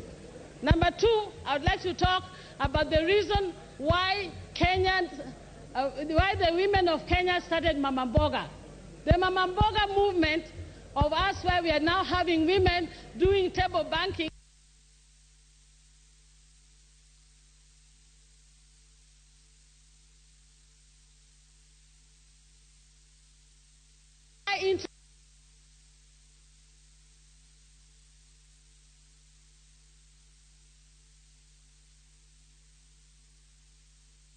Be charging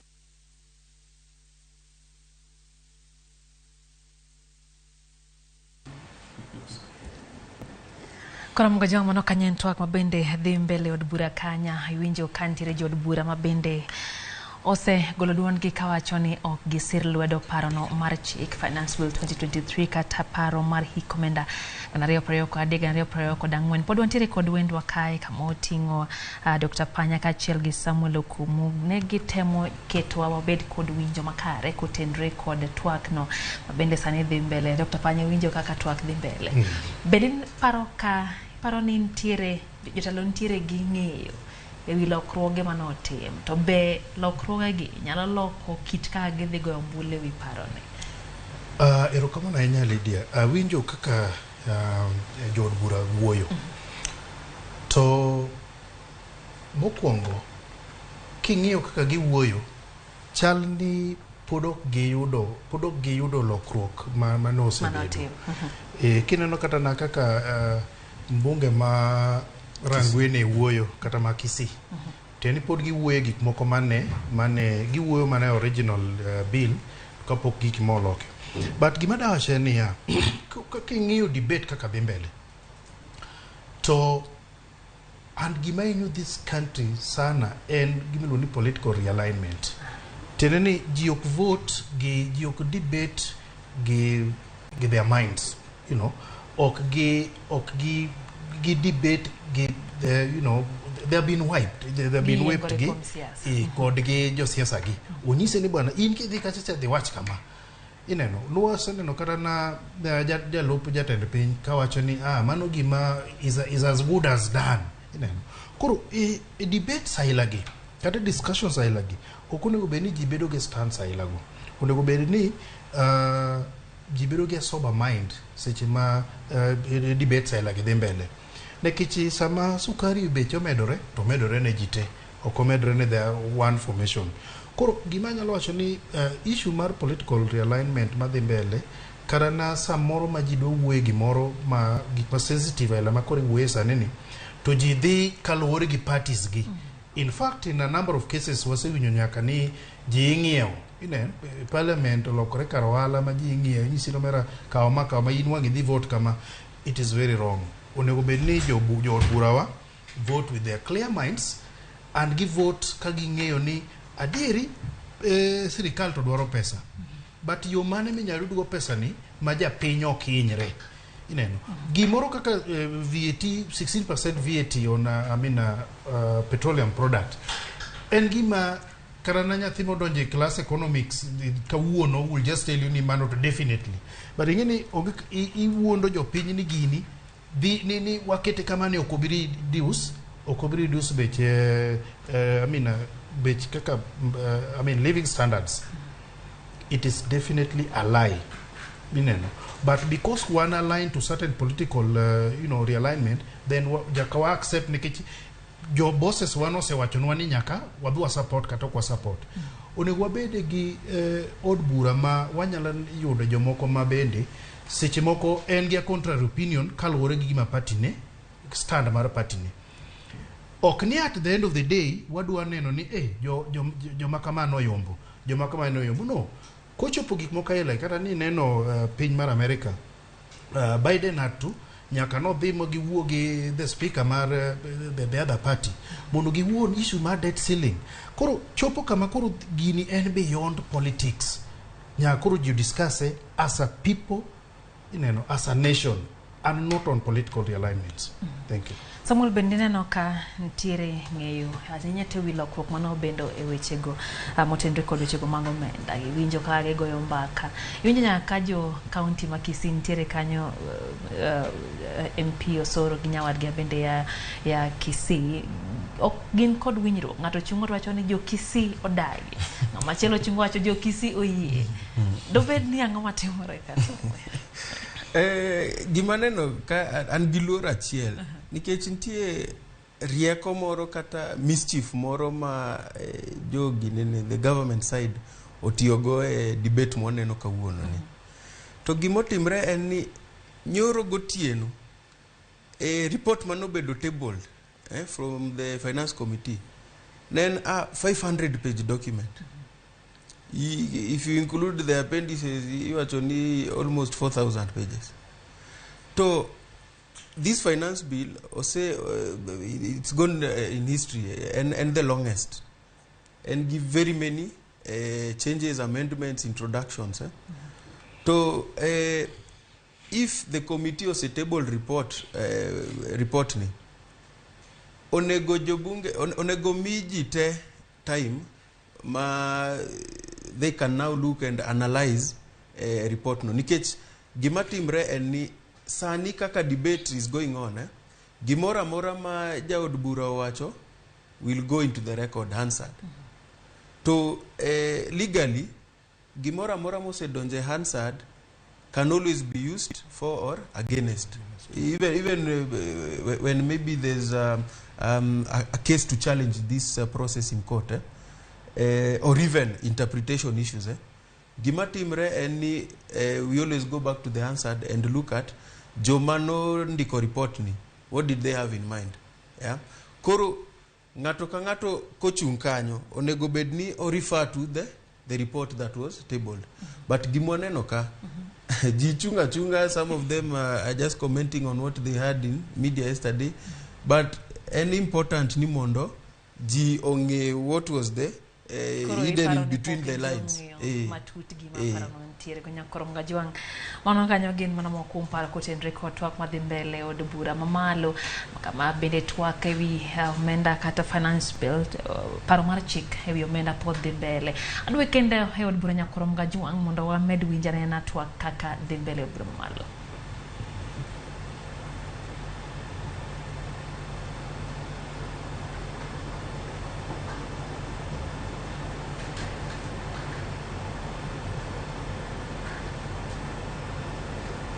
Aya kapod waloso mag motenre kod wechego mag tudruok nyakorom gajwang aduogo iri Dr. Panya.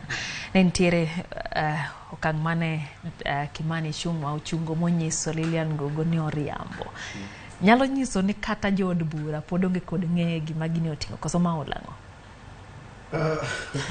Wach mar Kimani Ichung'wa mana kaka Samuel wacho jogi nigi a bit of some mischief moro. Yini samo wacho ni riambo tenene odwa score point moro, odwa no score point moro mondo nyisi ni seche moko uno ku understand gini. jaod bura ma Rangwe ne wuoyo to wacho ni stima bedo generated gi power, I mean gi fuel. Maybe no mean what generation but distribution. Bills mag stima gi nyaka bi nega ni nitiere some fuel heavy. But Kimani Chungwa okuwuok mondo explain ni maybe koro en ko chung mondo mi score a point. Tiene ni mondo nyisi ni ngat jo side cha. Ingini mana kaka Samuel wacho ni sani gimoro amara miwacho donje record. Moma wacho koro ingini e debate sama gi debate ni tidwa ngini to ingini jo piny neno.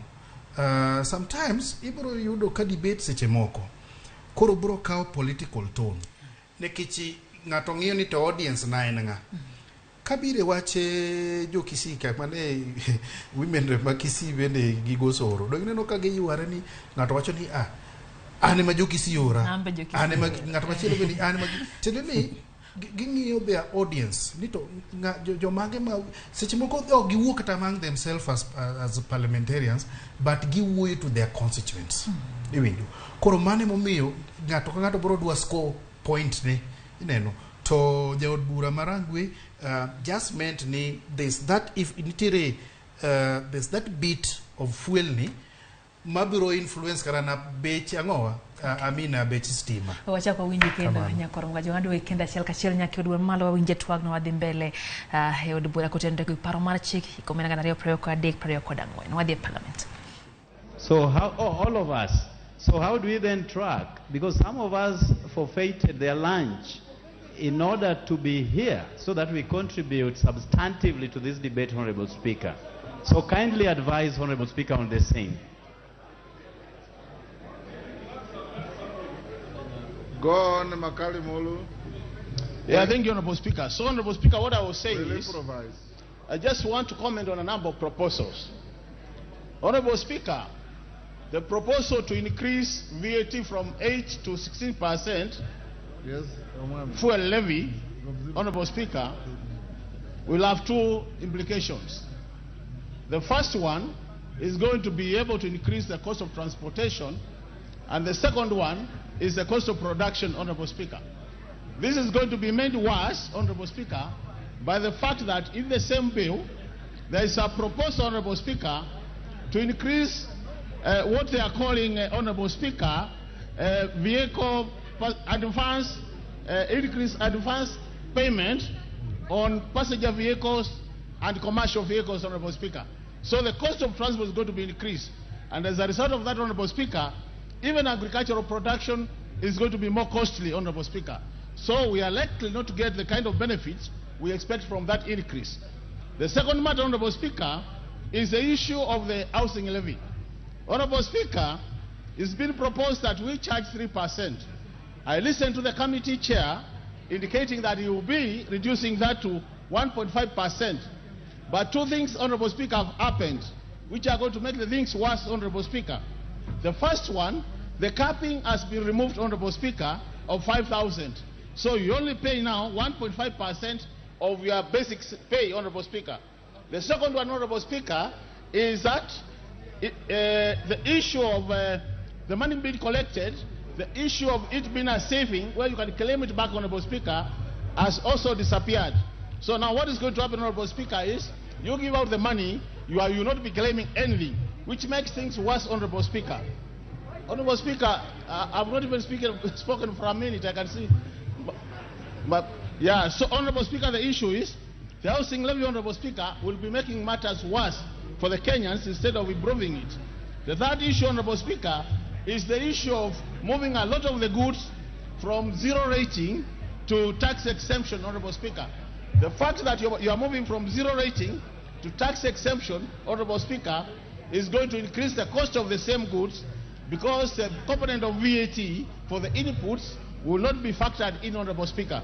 So, by the fact that this bill is proposing to move a lot of the goods from zero rating to tax exemption, Honorable Speaker, is going to make things worse for Kenyans. The other thing, Honorable Speaker, is the excise tax. Yes. There has been...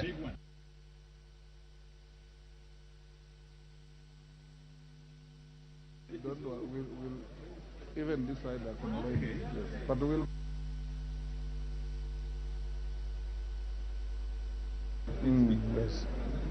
Thank you, Makali Mulu. Give Makali Mulu 1 minute. Yes. Thank you, Honorable Speaker. So the last point, Honorable Speaker, is the issue of the excise tax, where I was saying the fact that when you impose excise duty, Honorable Speaker, on goods like clinker, cement, and sugar, what will happen, Honorable Speaker, is even the expectation of generating more revenue or improving local manufacturing is going to be negated. On this basis, Honorable Speaker, what I want to say is the way the bill is being proposed by the Finance Committee is making things worse for the Kenyans, and this makes it a very strong candidate for rejection. So on this basis, Honorable Speaker, this bill should be rejected so that we help Kenyans improve their lives. Thank you, Honorable Speaker. Rahim Daud.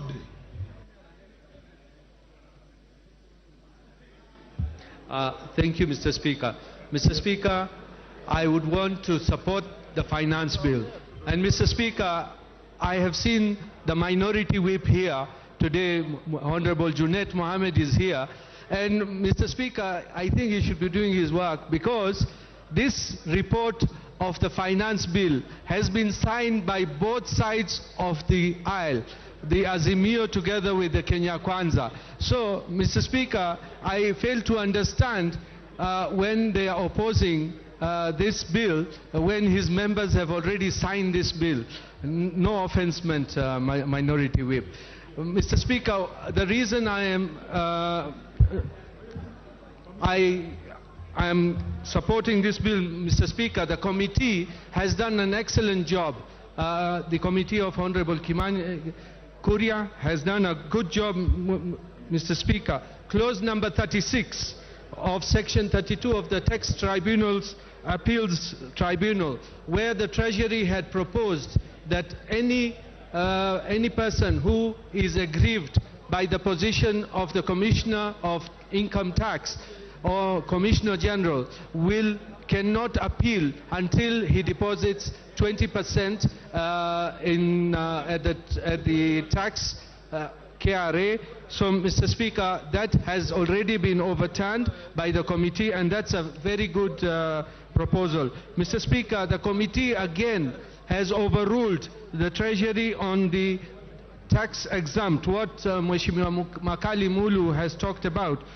Mheshimiwa Speaker, the clause number 30, where Treasury had proposed to do VAT exempt for fertilizers and other pesticides together with the tea, the committee in its wisdom has rejected, has said that it should be zero rated, so that all the companies which are producing fertilizer together with the pesticides will be able to now claim the VAT. Mr. Speaker, the other thing one of the previous speakers has talked about, I think I did raise an issue, but the mobile tax has not been increased. It was proposed to be 15 from 12, but the committee has retained it at 12 and ignored Treasury. So, Mr. Speaker, that should be even noted. Mr. Speaker, the digital content, a few speakers previously have said that the digital content was at 15%. Yes, Treasury had proposed 15, but the committee has reduced it to 5%. So, Mr. Speaker, there are many other things which are good in this bill, where the rental income was at 10%, but it has been reduced to 7.5%. So, Mr. Speaker, let us look at the good points in this bill, and I believe once the bill comes into play, we will have the housing levy. I need houses. If the members who say they do not need houses, I need houses in my constituency, and Meru County is ready to take all those houses which will be provided. Because once those are there, I mean, we are not looking at houses for ourselves. We are looking for houses for our people who will be getting those houses. Mr. Speaker, the clause number 52, where the committee has rejected the proposal of Treasury to give the Commissioner of Tax to registration or notification of abuse of power. So, Mr. Speaker, there are a lot of good things in it. The LPG 16% VAT on LPG has already been removed. So that will mean LPG now will be costing much, much cheaper, and green energy as well. There are many incentives for the green energy. So with those few remarks, Mr. Speaker, I wish to support. And there are people on many WhatsApp groups, they say that they will probably not elect us in 2027. We want to tell them, wait and see how these tax proposals will work, and I believe they will work to our good. And the Azimio should give us their proposals of the budget, not to pinpoint the bad parts. They should have told us what would they have done differently, rather than criticizing everything what has been done. Thank you, Mr. Speaker, and I support. Karoli Omondi.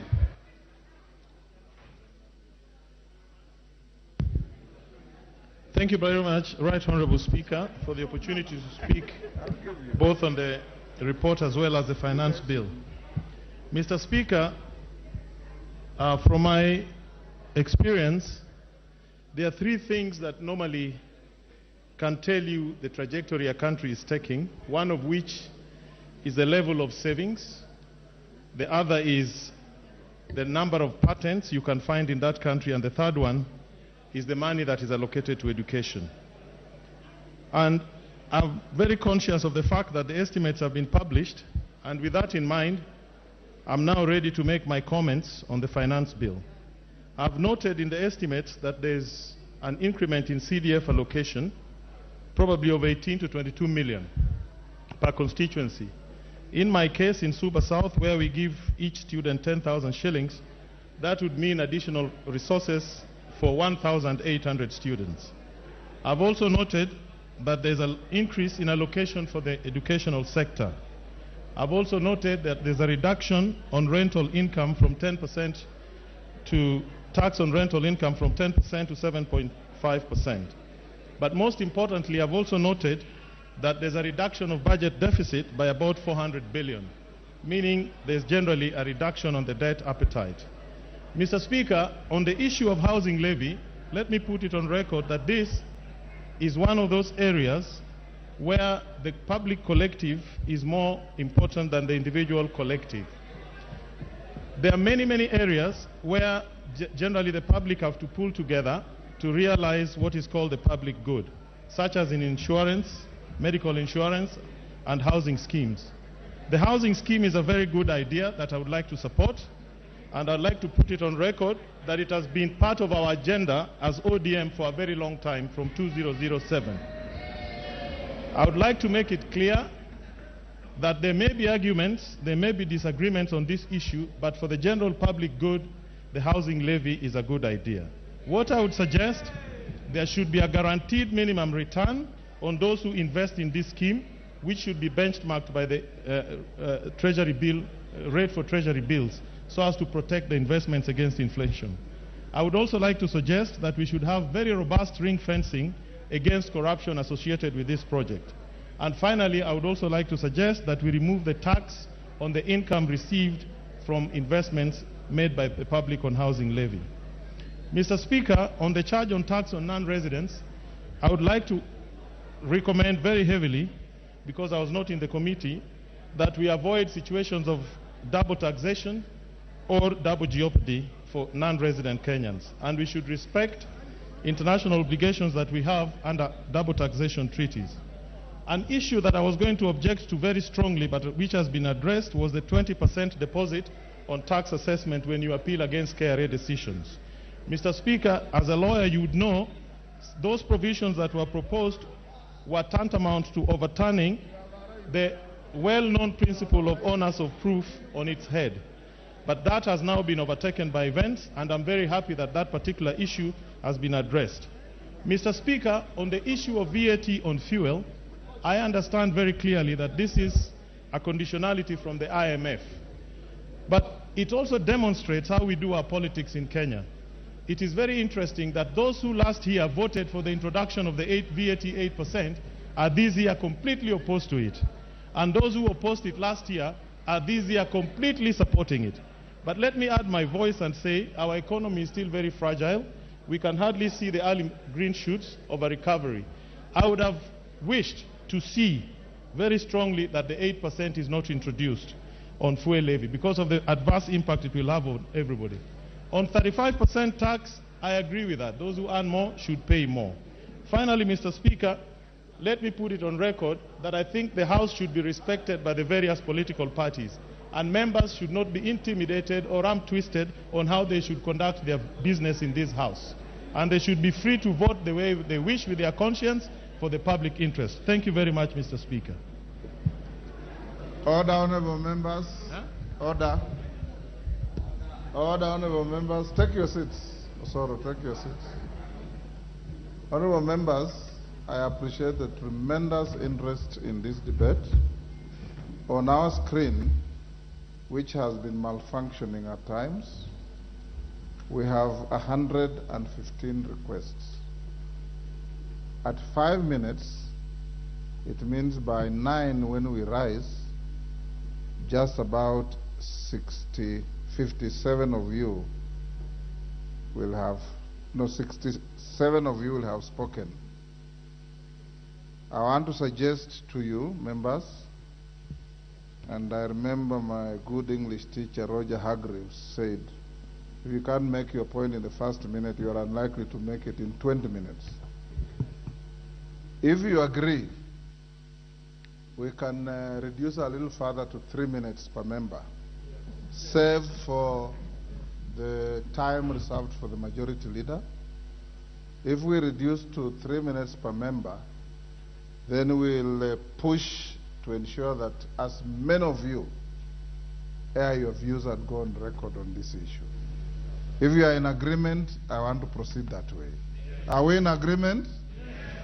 As many as of that opinion say aye. Aye. Will those of the contrary opinion say nay? The ayes have it.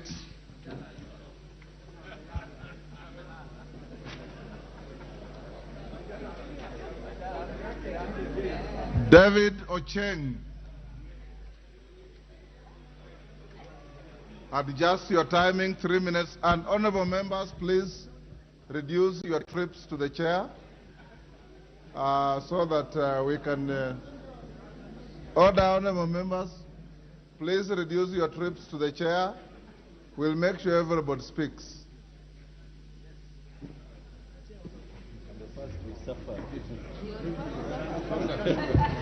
I'm the first to suffer the consequences of 3 minutes. Mr. Speaker, I stand here to support the finance bill, Mr. Speaker, and to state that, Mr. Speaker, the very role of government is to ensure that the country is run in a manner that responds to the needs of the people, Mr. Speaker. Mr. Speaker, the needs of our people are diverse, are many, and can never be met within a year, 2 years, or even in a lifetime, Mr. Speaker. But it's always important for any government to ensure that it's able to satisfy at least the bare minimum of the needs of the citizens, Mr. Speaker. Mr. Speaker, after the budget that we passed last week, it is upon us as a country to ensure that we have resources, to ensure that we are able to implement our agenda. Mr. Speaker, this bill has gone through, in my opinion, the most thorough public participation that any bill has ever gone through. It's like we are changing the Constitution, Mr. Speaker, but we are not. We're just debating a bill that is going to help, Mr. Speaker, create jobs.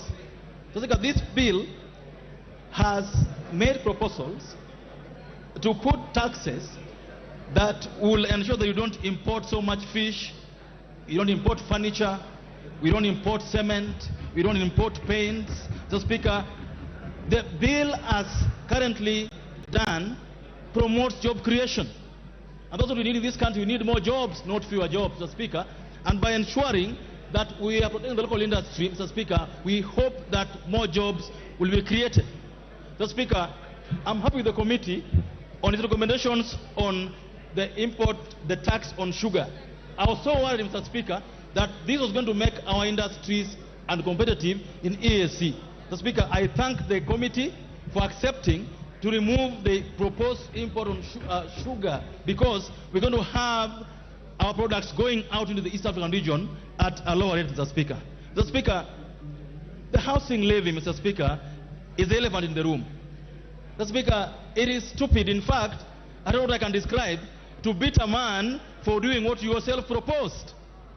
The other side proposed this housing levy, Mr. Speaker. Now it's being implemented, and so the issue with the other side is not that they don't like housing. The issue they have is that someone else is implementing it.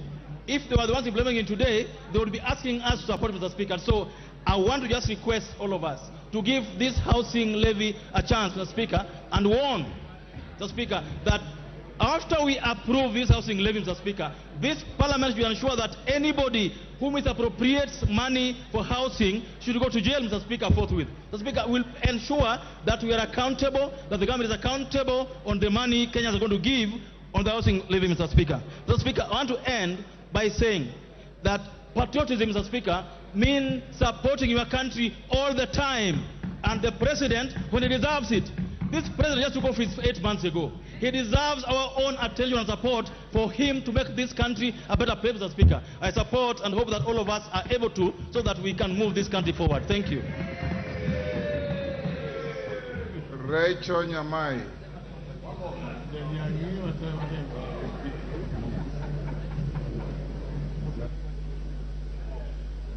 Thank you, Honorable Speaker. 3 minutes each. Thank you, Honorable Speaker, for this opportunity. Honorable Speaker, on the onset, I support this bill. Mr. Speaker, I am supporting this bill because my constituency is a beneficiary of a project of 147 kilometers of tarmac, and I have made requests for more roads. So I will be insincere, Honorable Speaker, to be in this House to say that the budget should not be financed. Honorable Speaker, on the matter of housing, Mr. Speaker, this is not a new project. It is a project that has existed in the previous regime, and it is here with us now, and I would like to encourage all our colleagues to support this bill. I support this housing levy because it is going to keep our young people busy through provision of labor, through provision of construction materials, among others. Honorable Speaker, I would like also to say that we cannot continue producing what we cannot continue importing what we can produce in this country, Honorable Speaker. We are importing toothpicks, Honorable Speaker. We cannot continue doing so. We need to give a chance to our country so that we can have steel wool produced from our iron ore. We produce labor here. We produce all these other products here so that they can be manufactured here, packaged here to benefit our youths, to keep our youths busy so that they get off alcohol and all the other forms of ills that keep them away because they are busy.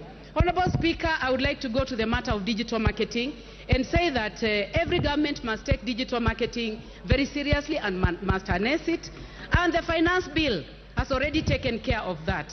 Honorable Speaker, matters to do with Bitcoin, cryptocurrency, pay-per-click, social media marketing, email marketing must be exposed to tax. Honorable Speaker, I would like to go to the matter of production of the content that is being done by our young people, that because our cities are clean, because our lawns are beautiful, our young people are able to produce very good videos that are on sale. Honorable Speaker, I do not see any problem that we give a small fee of 3% has been suggested. So, Honorable Speaker, as I sit, I would like to say that for the title deeds, for the roads, for electricity, for everything that we are asking from government, because we must finance development. Thank you, Honorable Speaker. Kahangara. Joseph Kahangara, member for Larry. He's there. How can he be looking this way and not? Joseph, carry on 3 minutes. All right. Thank you very much, Mr. Speaker, for giving me an opportunity also to add my voice to this Finance Bill 2023-2024. And from the onset, Mr. Speaker, let me say that I am supporting this particular bill. And I will start by saying that this being the first budget by the Kenya Kwanza government, we are aware that those people who are opposing the government were already asking what the government has done, because 8 months down the line, there doesn't seem to be much that is happening. But Mr. Speaker, we are all aware that as the government came into power, of course, we had issues of debts and pending bills, which we've not been able to take care of. And that's one of the reasons why, as a member of Kenya Kwanza, I want to support this particular bill. Mr. Speaker, we've already, as a House, passed already the budget estimates. And in the budget estimates, we talked about money that we have given up for roads, money to go to hospitals to provide medicine, to give water, salaries for civil servants, agriculture, and money to our counties and to our schools. And Mr. Speaker, having passed that as a House, it simply means that we have to provide money to be able to complete these projects which we are promising our people. Many of us here, members of parliament, we keep running to government ministries asking for projects within our areas, because we are elected by the people as their representatives. They expect that we are able to lobby within the government to be able to deliver on projects and many other needs within the constituencies. And as we do that, Mr. Speaker, anytime our president or the leadership would come visiting our constituencies, we'll tell them that we need particular projects. So, Mr. Speaker, let me say that the finance bill is going to provide us with that money so that we are able to be able to give the services to our people. And where I come from, in Ilari constituency, we need roads, we need water, we need hospitals, and I would actually say that we are consumers of taxes paid by Kenyans. And in that case, I am supporting this bill because we provide the money, my people are going to get the necessary services. I thank you, Mr. Speaker. Rafael Wanjala.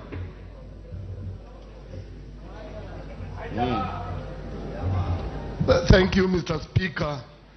Mr. Speaker, I stand on a point of order. I am giving you an opportunity to contribute to the finance bill. Mr. Speaker, I stand on a point of order, a quick one. Mr. Speaker, I was even, you know, Mr. Speaker, it's us who appropriates money for this government. And Mr. Speaker, we were promised that our CDF money will be in Nikiti by Thursday. Yes, they brought 5 billion as they promised. But the second 5 billion that was supposed to be deposited by tomorrow, by yesterday, Tuesday, latest 5, up to now, it has not been deposited. Are we, in order to keep on appropriating money for the other departments of government, yet we who appropriate, we don't get any money? Is that your contribution to the finance bill?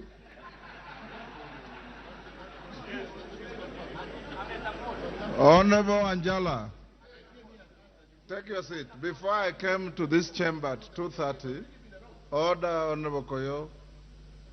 Before I came to this chamber at 2:30, I confirmed that the second tranche of 5 billion CDF disbursement was done yesterday, and it has hit the account of the CDF management. You may cross-check, but I checked with the Treasury, and Order Wanjala, you know me, we have been in the same party for a long time, before you veered off, and I'm telling you as a fact that the money was disbursed, 5 billion, and the minister has indicated that before the closure of this financial year, all the outstanding CDF money will have been disbursed. I know, Pasaris, you want to ask about the Women Fund. The two are congenital twins. The two are congenital twins. They go together.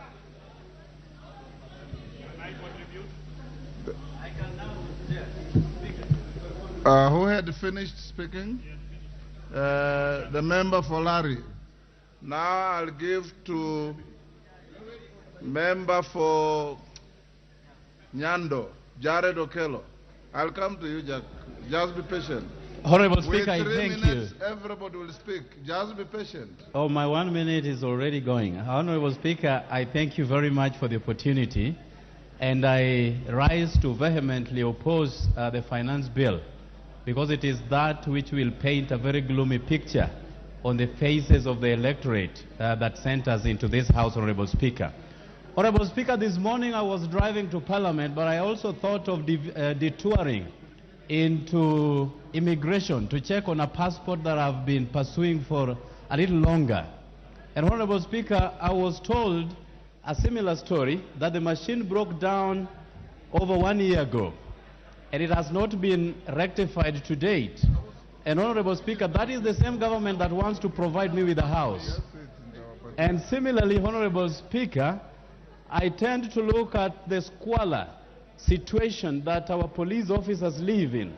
60 years after independence, Honorable Speaker, and that is the same government that is promising me a house in the next 7 years, Honorable Speaker. Either there is an absolute appetite for money in this government, or there is greater affinity for corruption that will be unraveled within the next few years, Honorable Speaker. I am perturbed that the VAT on fuel that will move to from 8% to 16% will have a multiply effect on everything from production to manufacturing to transport. Every sector will have to hike their prices just because of this movement from 8% to 16% of VAT, Honorable Speaker. And this is something that we have to interrogate very well. Honorable Speaker, I come from a sugar-growing region, and I'm disturbed that the local sugar is now going to attract taxation. And yet we know that under the COMESA trade tariffs, there is zero rated taxes on COMESA sugar, Honorable Speaker. Are we killing our sugar to the detriment? Are we, perpetuating the interest of COMESA sugar to the detriment of our own, Honorable Speaker? I am told, and I have read, that there will be VAT on insurance, Honorable Speaker. Are we taxing the accident, or we are taxing the injury, Honorable Speaker? These are some things that we need to really look into, Honorable Speaker. Then there is finally the tax amnesty that has been taken back to December 2022, Honorable Speaker. The law does not act retroactively. The law moves forward. So either there is something fishy with this tax amnesty, or there are a few individuals who would want to escape the hangman's noose when it comes to tax violations, Honorable Speaker. And with that, I thank you for the opportunity. Bashir. Honorable Bashir. Thank you, Honorable Speaker. Honorable Speaker, this Finance Bill 2023 has generated a lot of interest, more so to most of Kenyans. And the reason for that is because of the lies and the rumors surrounding the finance bill. Some Kenyans were actually asking me, why is the government introducing a finance bill looking like there has never been a finance bill in Parliament? That this is the first finance bill ever to grace this House. And that is the concept that those who oppose have driven into the minds of Kenyans. Honorable Speaker, when you look at the entire finance bill cumulatively, how much does it plug into the 2023-2024 budget? Only 311 billion Kenyan shillings. But what it has created, it's as if that this finance bill is being used to generate 1 trillion shillings. And I'm sure those opposing have not even taken into cognizance that it is only plugging 311 billion shillings into the budget of 2.6 trillion shillings. These are things that people don't want to know about it. And so the point is that don't make it like this is Finance Bill 2023 is the entire budget and everything. No, that is the only amount it is bringing. But again, do we have a choice? The choices are two. We raise taxes or we borrow. The easier route is to borrow. The hard road is to raise taxes. When you borrow, it's an easy route, but ultimately you will pay through the nose. But if you raise your own taxes, however painful it is, because as I said, no pain, no gain. You must raise taxes so that you can feel the pain. Honorable Speaker, there are issues that I've been talking about, housing levy. Let me ask, these houses that are being built, who is going to build? Who are the casual laborers? Who are the suppliers of materials? Are they not Kenyans? Are we not going to generate employment and resources for those who are building and those who are selling the materials? We do. All of us here seated here have houses, and you are saying housing is not a priority. Why do you live in a house? Why don't you live in caves? Let's not cheat Kenyans. The amount that we raise is supposed to be used for welfare and service. Anthony Oloch.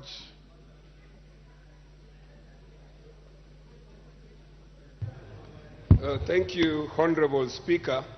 I'd like to begin first by saying that this finance bill is for total rejection.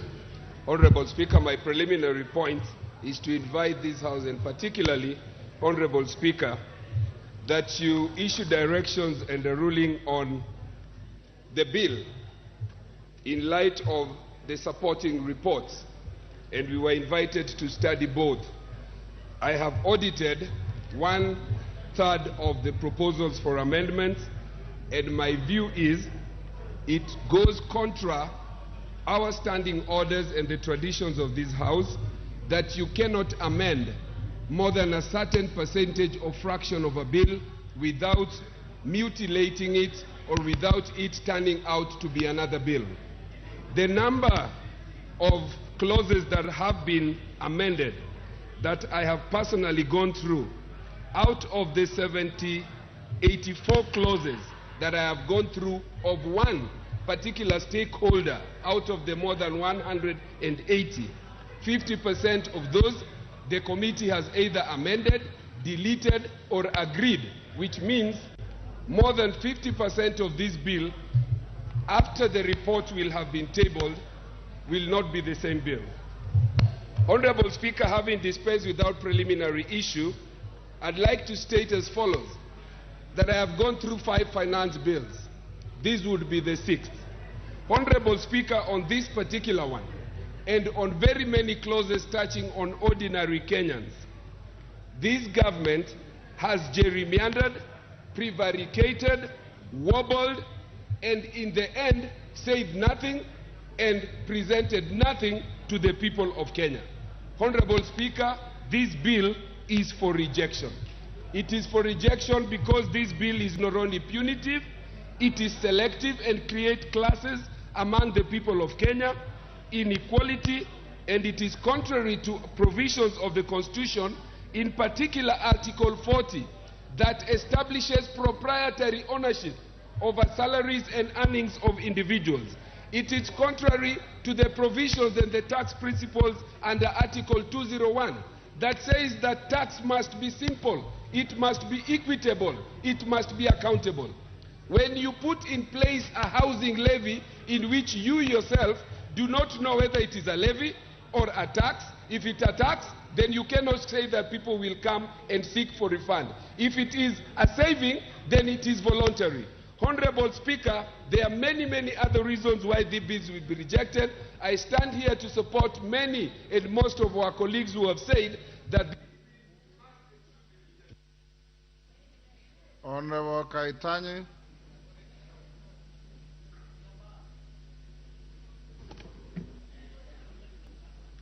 Yes.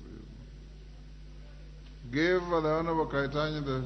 Thank you, Honorable Speaker. I stand to support the finance bill, and I specifically want to address 2 issues on the finance bill. One is under Section 72, the export and investment promotion levy that is proposed to be imposed on products that need to be manufactured in the country. As Kenya today, in our constituencies, we currently talk of unemployment.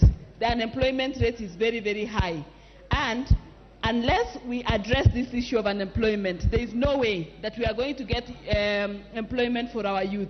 So we need to create employment. We need to get companies manufacturing in our country. The cement factories, for example, need to manufacture more from our countries as opposed to importing clinker and coming to finish the product in Kenya. If we can be able to convert the limestone that we have, we get levy from our quarries and get that limestone converted into clinker, and that clinker is used in our factories. We'll have employed 100 more, 200 more Kenyans that are looking for employment. In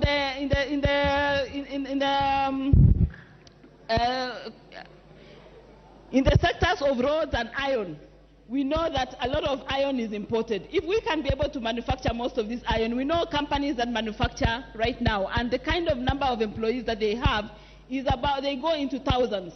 So by creating employment, by encouraging the second aspect that I want to raise is on the housing fund. Many issues have been raised on the housing fund, and I want to thank our president for thinking futuristic.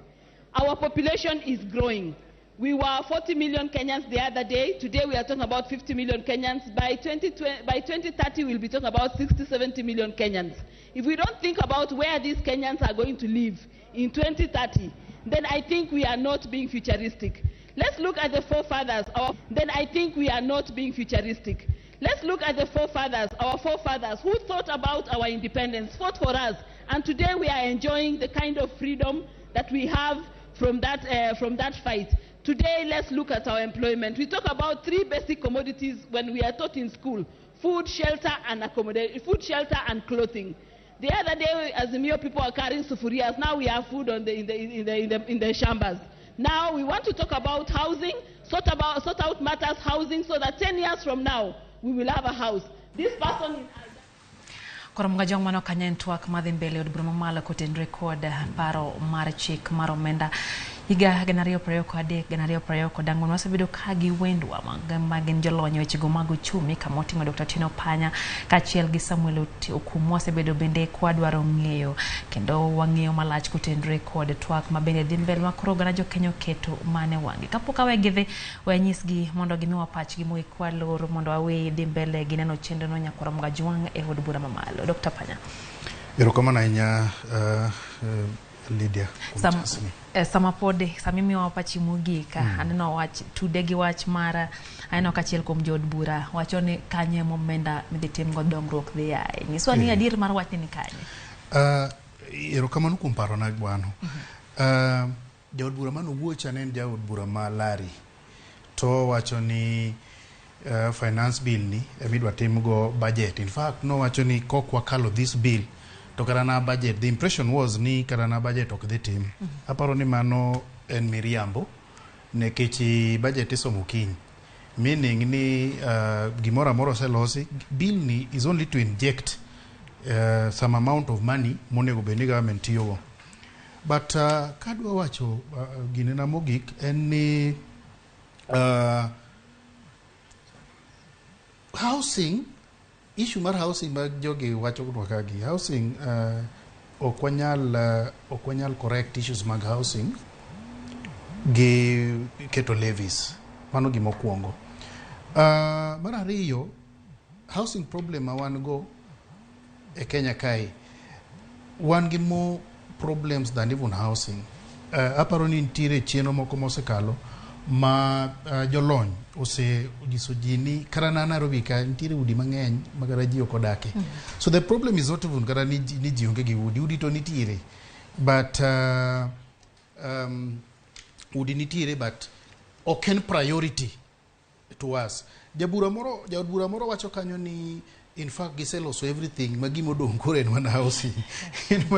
It's a very big lie and it's really okber ka ngat manie level mar jaod bura riambo kendo wuondo ji. I think gima timbre gi debate ma wan go kawuono ni debate okaw political tone ma ok onego beno kaw. I think there's some bit of sobriety monego beni ntiere debate ni ma ok ni ji wuoyo as pa kaka ni gibedo whipped gi their parties. But mostly katieko again there's ntiere lie kendo moro ni gini they create employment. Of course there's that bit of employment moburuket at that particular seche ma igero udegi but we are looking at the sustainability magudigi koserumo what else. Yeah, jomanche tiyo kagi buro dhi kanyi kendo. So I think government onego bedgi an elaborate program mar issues magudi kata mag issues mag employment, but ok nigi pege through this. At the end of the day, the bottom line any sirikal okodech gi gero ot, and that one jopiny onego ng'i. Sirikal odech gi manyo pesa, to onego gimanyo yo moro mar yudo pesa mokawo pesa kuom civil servants ma pesgi already is trained. Rokamano Dr. Panya benda kawo pachi Samuel kumkwatiko. Yes, koro anta more ni the debate koro is taking the right direction nikech o discuss weche osuru kende. To nadwa duoko weche moko ariyo. Nitie gima jabura mar Ugenya owacho wach ginene osuru ma gidwa keto imported fish wach rech ma gima jokanyana monego maber. Gima timre ni kineno the demand for rech e Kenya ka wanyalo locally we can only produce 30%. Yeah, demand ntie but local capacity podonge. Waseneno shida ma ntie sani kata jo ma timo fish cage farming, there's still a lot to be done. To biashara mar rech ni onego wang'iye in two ways. Ntie the production bit makoro jolupo mani dala, to ntie the commercialization bit, which is what I want to emphasize. Nikech kidhi kata Nairobi kata even any estate ntie mama Otis moro, kidhi kata Kiambu ntie min rech moro ma, these are the people who are surviving on the commercialization bit.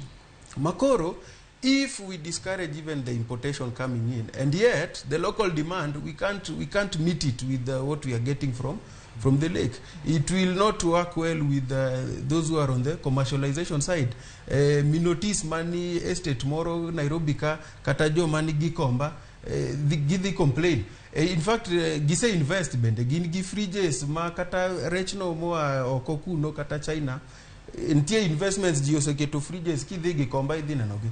To koro if the price of that goes up, it will affect the commercialization side of it kata min rech machelo rech estate. The last item madwa comment on en wach ma jaod bura moro milongo ni Bashiro wacho kanyo ni finance bill ma bedo discussed kawuono dhi medo 311 billion.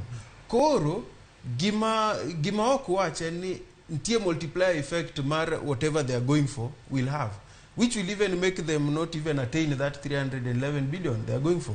For instance, ntie wache ginene transfer of business. Makoro, if your business is having problems, wase work the times of COVID and biashara mangeny pod chandre, kidwa uso gigi assets, idwa uso ne ngat moro kata udwa chikoru mergers acquisitions, koro kagiketo VAT ni, it will discourage that. Yeah, makoro ngato dhi wacho ni alora biashara instead of usone ngato kata merging with someone else. Koro jogi omor ni giwacho ni this will bring 100 billion in this budget, but definitely it will discourage the business people who are having difficulties in their business. Rokamano nyakon mojo mano kanyo en Samuel Kumuja lonyo echigo mago Omenda kachiel gi Dr. Tino Panya bende molonyo echi maguchumi gitemo fuono weche motenre kod paro mar Chik Omenda ganario prayo kwa deka ganario prayo kod ang'wen duto gin budget bende koro gano kete wangi aduki hachiel kachiel nyaka e od bura mamalo mondo udhi mbele nyakwara magajwang gi winjo kaka jo od bura Twak ewi paro ni mar Omenda kachiel gi budget ma higani nyakwara magajwang. Mano kumkete mana kae Ramogi TV ma wuoyo sani en Kimani Chungwa nyinga Lydia Okeyo. Misinformation, a lot of propaganda, a lot of insinuations and disinformation of things that are not even in the bill. But the sad thing, Honorable Speaker, is that even as we sit here today, there are members who have not even interacted with either the bill or even the committee's report. And Honorable Speaker, you have had members stand here and say, oh, our beautiful ladies, their wigs and all the other decorative items they use are being taxed. But if you interact with this report, the Finance Committee's report, on page 169, I see the committee report has dropped that particular provision. Honorable Speaker, I have had a member here, the member for Nyando, say that we are now taxing accidents, that insurance compensation will not be taxed. And I did hear even a veteran member like the member for Kathiani, the Honorable Robert Bui. And I confronted him that day when I saw him on radio speaking. And I asked him, Mheshimiwa, where in this bill did you read that people will be taxed for insurance compensation? And Honorable Speaker, if I draw reference, because it's good, to page 240 of the bill, this bill talks about taxation of input VAT on taxable supplies that you are being compensated after loss on input tax that you had already claimed against your output tax. Honorable Speaker, for someone who does not appreciate finances and taxation, it may be too much English. And maybe a number of us have been misleading Kenyans out there in funerals, in rallies, out of not knowing. But I want to confirm to the people of Kenya that a lot of the misinformation and propaganda that has been used to vilify this bill is untrue. There is no person who will have an accident and you'll be forced or you'll be required to pay VAT on your insurance compensation out of an accident. It is only on taxable supplies where you had claimed input tax, Honorable Speaker. Honorable Speaker, as we vilified this bill, Honorable Speaker, we forgot all the good elements about this bill, and I appreciate what many members, especially my colleagues in the minority, have been saying. I reject this bill in totality. As you reject this bill in totality, be kind enough to inform Kenyans that income tax on rental income is falling from 10 to 7.5%, but nobody says that. We only talk about what is going up, only VAT on fuel. And even VAT on fuel, Honorable Speaker, is not a new thing. We were here in 2018 on this floor. The same mouths today that are vilifying the rise of 8% to 16% advocated for the 8% that exists today from 0%. The same voices, Honorable Speaker, that vilify the housing levy today. And I saw someone on social media, somebody asking, did President William Ruto borrow this from the former Prime Minister? Because in the Azimio manifesto, I'm told the housing levy was part and parcel of that manifesto at 1.5%. Therefore, at least on this one thing, our two manifestos between the two competing political coalitions, we were agreed that there was a need for housing in this country.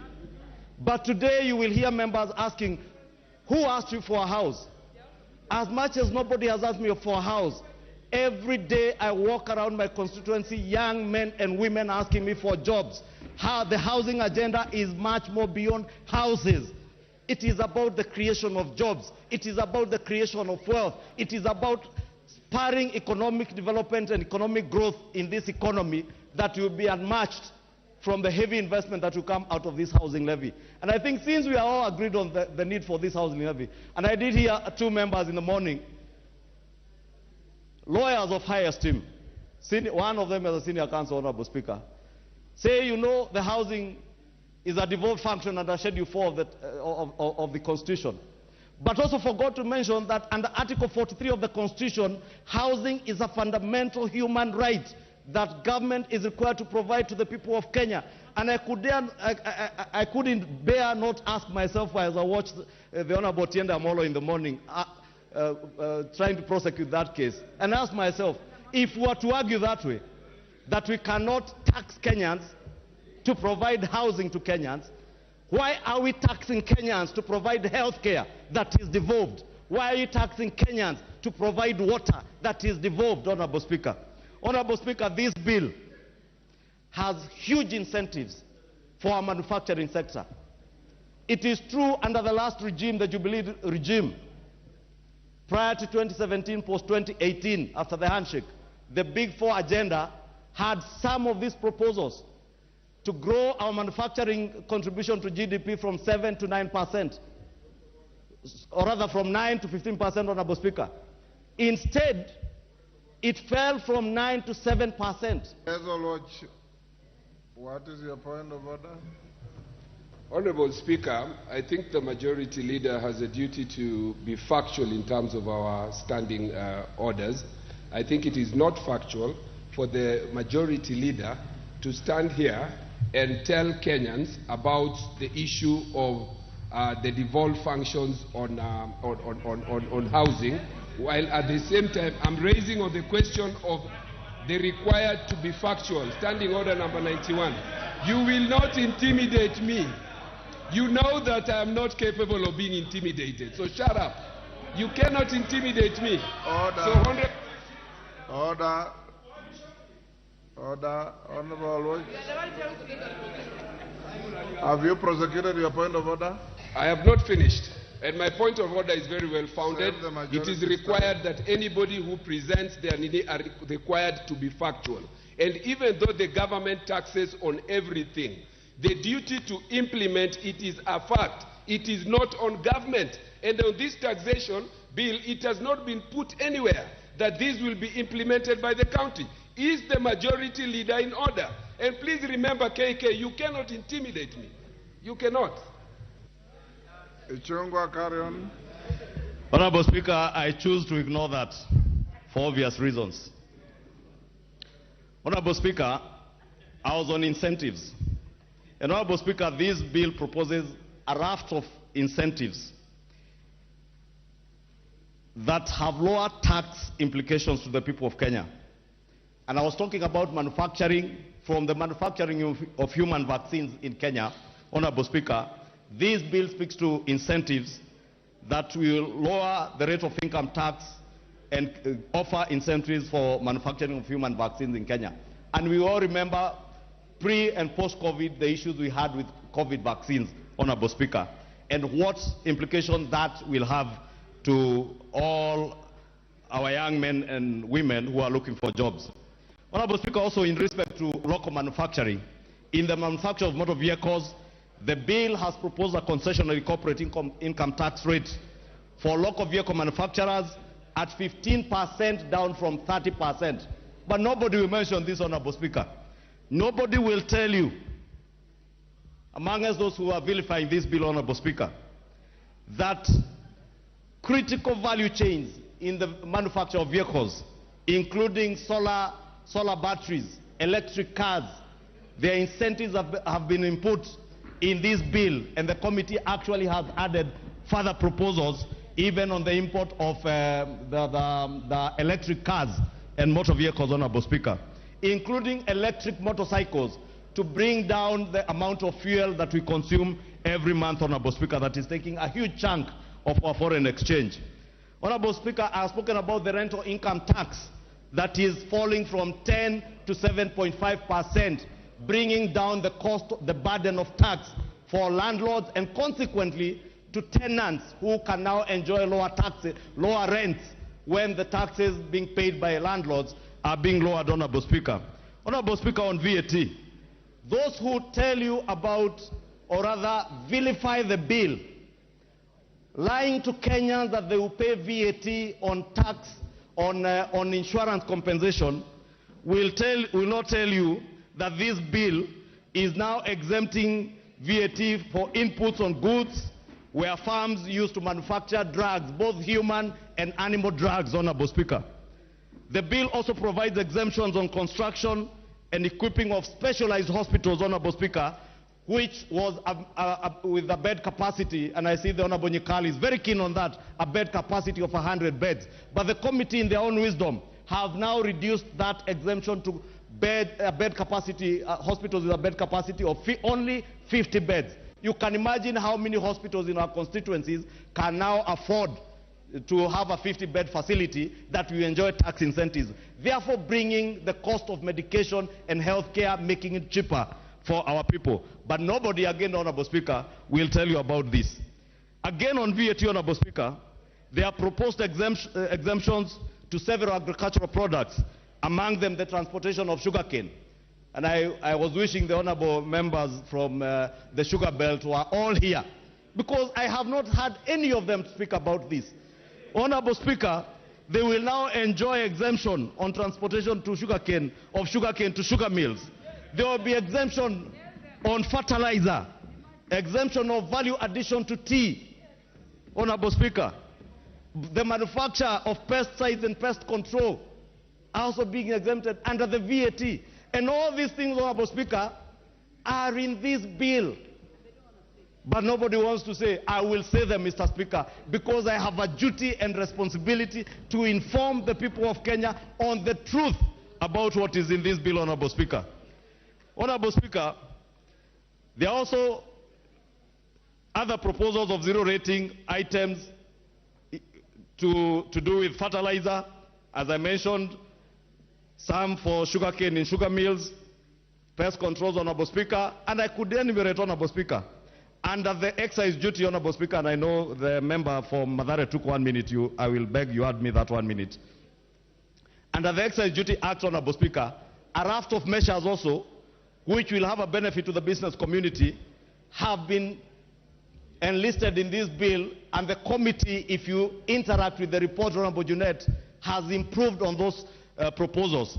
And the bill seeks, for instance, to remove the annual inflation adjustment for certain accessible goods that have been making business people and manufacturers to review the cost of.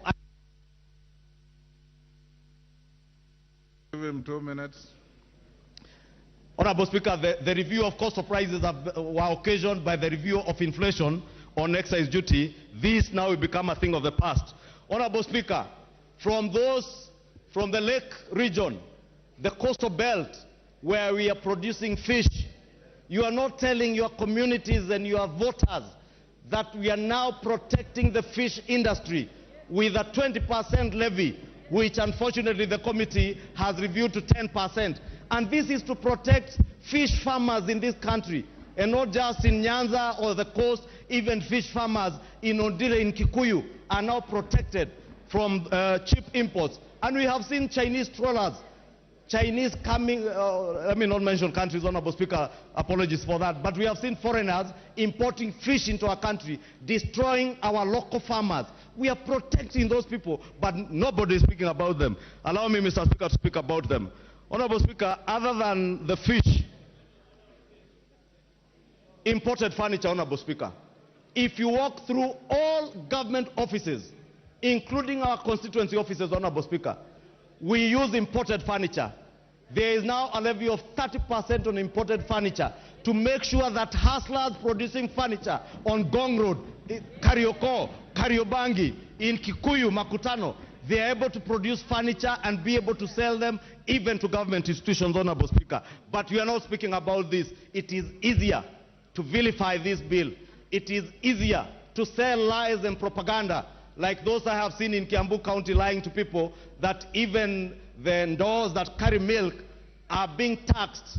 But they are not telling them that there are incentives for local chocolate manufacturers who use milk that will come from farmers in Githunguri, in Kiambu, or in Limuru. It is easier to sell lies, Honorable Speaker, but allow me to support this bill with nothing but the truth that is contained in this bill. And as a close, Honorable Speaker, I want to speak to the people of Kenya. You have been told many things vilifying this bill that are untrue. I want to assure you, should this House approve this bill, together with the amendments being proposed by the committee, you will see, you will not be as hurt as those who vilify this bill, as those who lie to you have made you believe. You will come to see it is only for your good, because we are here to represent you, to do and act in the best interest of the people without being directed by any other interests other than the interest of rising our economy from where it was left by the handshake regime and those who were there before us. And finally, Honorable Speaker, knowing and appreciating what has been said, we have two choices: to either raise taxes from the people of Kenya and finance the expenditures that we all approved here last night, or to go out and borrow. But we said and we committed as a Kenya Kwanza government, we shall not sink this country into a deeper economic hole by borrowing. We shall be innovative. There are innovations to tap into new taxes, like the digital economy, Honorable Speaker. And I appreciate The committee has brought the digital content providers from 15% to 5%. But there are also digital assets like the cryptocurrencies, Honorable Speaker, that are not being taxed. We are tapping into those things to be able to raise more taxes and expand the tax base. Finally, Honorable Speaker, let us not lie to Kenyans. If there are people who will pay more out of this, it is the rich. It is the rich who are earning 800,000, 500,000 shillings and above who will pay more in terms of pay as you earn. Honorable Speaker, the other things that have been said about the hair products, I did mention all those are things in the past. The hustlers in the kinyozi salons are protected by the Finance Committee. Therefore, let us not vilify that what is good for political expediency. Let us, borrowing the words of my brother David Ochieng, let us be patriotic enough. If the housing levy in the Azimio coalition manifesto was a good thing, it is a good thing in the Kenya Kwanza manifesto, Kenya Kwanza implementing it. If it was a good thing not to overborrow in the Azimio manifesto, it is a good thing for the Kenya Kwanza government not to overborrow and raise taxes, raise revenues to make our country more sustainable and more economically independent, Honorable Speaker. And therefore, for the good of our country, I beg all of you, as we close this debate, Honorable Speaker, as I close my submission, I beg all of you, be patriotic. Be patriotic. Be patriotic. Love your country. Love your country more than you love politics and people clapping for you out there. They will clap at you. They will clap for you. But they will... Junaid Mohammed. Thank you, Honorable Speaker. Honorable Speaker, I stand to oppose the finance bill. Oh yeah, Honorable Speaker, I think this is the 11th finance bill that I'm participating in this House, Mr. Speaker. And Mr. Speaker, this is one of the most controversial finance bill I've ever seen. And there must be a reason for that. Because we have seen 11 finance bills before, for those who are with me here, and you can see the controversy it has created in the country. And we have a destiny as a parliament, Mr. Speaker. We have a date with the destiny this time, Mr. Speaker. Mr. Speaker, from the onset, I want to say that when we were passing the VAT bill, the VAT on fuel in 2018, Mr. Speaker, it is on record that I am the one who brought the amendment when the proposal was brought by the executive to raise taxes from 0% to 16%. I am the one who brought the amendment to the finance bill to reduce it to 0%. And that is one thing that was agreed unanimously by the whole House. And I remember even the Speaker then, J.B. Muturi, was supposed to subject that matter to Article 114 of the Constitution. But he waived it on the floor of the House, and he said the amendment should come directly to the floor of the House. And in the end, an agreement was made in the House here that we go to 8% and not 16%. Mr. Speaker, that 16% is the poison chalice that is in this finance bill, Mr. Speaker. Once we implement the 16% on fuel levy, everything else will go up in this country, Mr. Speaker. Let us not hide ourselves. Let us not close our eyes on reality. Let us be truthful to Kenyans. Let us not accept that. I'm told the proposal might be from IMF, from where. Let us not care. This House must stand together and stand with the people of Kenya, because we must make life bearable for them. That is our work. That's why they elected for us. Secondly, can I tell the majority leader that the housing levy that he has alluded to in the Azimio manifesto is completely different from what is on this finance bill, Mr. Speaker. Our housing levy was modeled in accordance with the Singapore model, where we were supposed to collect money cheaply, affordably, in a manner that is bearable to the people of the Republic of Kenya, Mr. Speaker. Not this one of collecting through the nose, Mr. Speaker. Mr. Speaker, I participated in when they were formulating the Azimio manifesto. But Mr. Speaker, it is completely different. It is like day and night. Don't use the Azimio manifesto as an example. If we were allowed to donate that Azimio manifesto to you, every Kenyan today will be happy and will be supporting this bill, Mr. Speaker. Mr. Speaker, I want to say this, that let us be careful as members of parliament, because Kenyans are looking up to this House. This bill was prepared by the executive. But it is the House that has the final say on it, Mr. Speaker. That is why they say there is no taxation without representation. That is why we are here to safeguard the interests of the public. So don't be cheated that when this House passes the bill, the executive will wash their hands on us. They will say it is Parliament that passed the bill. It's not them. I can assure you that. You wait until it is passed. Let us scrutinize this bill properly. Let us make sure that it is passed in a manner that is for the well-being of the people of Kenya. Mr. Speaker, we are discussing here big projects, housing, we are discussing many big things, roads, flyovers and everything. People of Kenya today, Mr. Speaker, are discussing food. They are discussing what to eat, how to clothe, and how to take their children to school, Mr. Speaker. Let us not speak to them like the famous French queen, what was her name? Mr. Speaker, can you help me? Antoinette Mariette. The woman, the lady who said when her people were hungry and they were asking for bread, she told the people, you can serve them with cake. Mr. Speaker, let us not go that direction. Let us serve Kenyans with food so that they can go to school. They can go to bed when they are not hungry, Mr. Speaker. Mr. Speaker, in conclusion, I want to say, this bill is going now to the third reading. We have a chance to rectify this bill as a House. Let us not be pushed to a corner. Whether you're in Kenya Kwanza, whether you're in Azimio, let us not be pushed to a corner by the authors of the bill. Let us file ranks, let us come together, let us scrutinize this bill clause by clause and remove the ones that are offensive and oppressive, and we pass the ones which are not oppressive. But if we want to do it the way other bills were done before here, which I don't want to repeat the same mistakes, the people... Ole Sunguya.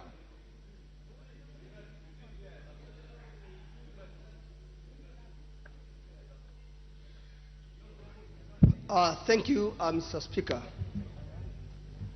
On the onset, as a member of the Finance and National Planning, I support the bill. I support the bill. Honorable Speaker, the Finance Bill 2023 will be a game changer to this honorable country called Kenya. Honorable Speaker, the Finance Bill is addressing the core economic and gaps of an ailing economy. The bill addressing over 3 million unemployed youth who need a job. Honorable Speaker, the bill is a historic bill that will mark a better start of the economy recovery. Mr. Speaker, sir, the bill is addressing the debt reduction, which now stand, the debt in Kenya stand at 9 trillion, which was left by the last regime.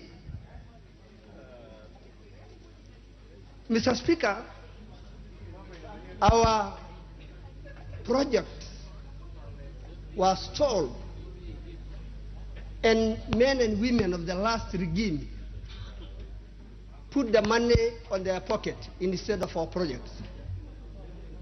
Honorable Speaker, the bill is an important bill that will change this country, will address a number of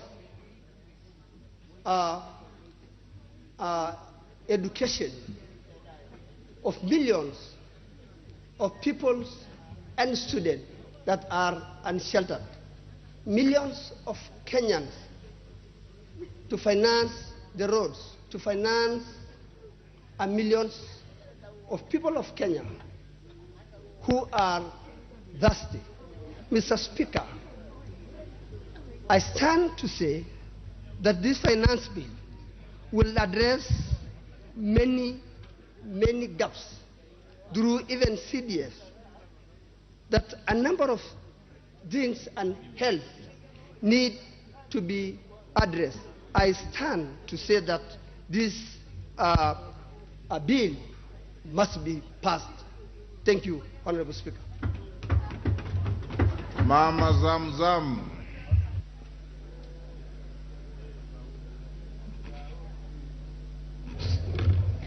Honorable Speaker, I rise to oppose this bill. Honorable Speaker, Kenyans have braved harsh economic times in the last couple of years. And despite promises and reverse the situation by the current regime, things seems to be getting worse day by day. The continued rise in fuel prices and free fall of Kenya's shillings have affected prices of basic commodities in this country, and thus driving the inflation rate above 90% in recent months. Mr. Speaker, sir, I was looking at this bill, and I'm looking at the increase in the VAT of petroleum products from 8% to 16%. And I'm asking myself, how are we going to improve production if at all we are going to add this amount of task from the previous years? Actually, we are going to run down the curve, and I believe that you are no longer going to collect more taxes. As you are aiming at collecting more taxes, Honorable Speaker, with this kind of increase, production is going to fall low, and the Kenyans are going to suffer even more, and the production definitely will go down.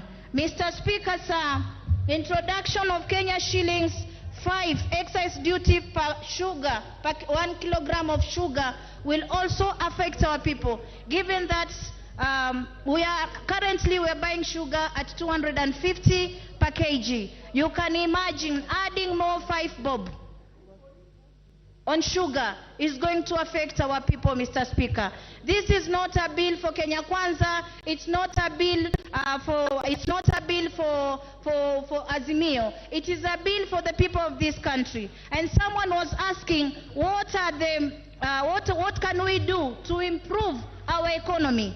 Mr. Speaker, sir, I want to state that the government can start by saving the over 700 billion looted annually by sealing all loopholes. The government should go after looters to recover stolen public resources instead of discontinuing corruption cases and appointing thieves state offices. Cut down the size of government. A broke government should not be recruiting 51 principal secretaries and an equal number of illegal cabinet administrative secretaries. Eliminate unnecessary offices, including the offices of the spouses of our executive. We don't need this office. Thank you, Mama Zamzam. Although you are flouting the rules of the House by reading a speech instead of debating. Mama Alice Nganga. The rules of the House don't allow you to read a speech except the mover here, if he has notes to guide you. You are debating. Give the microphone to Alice Nganga.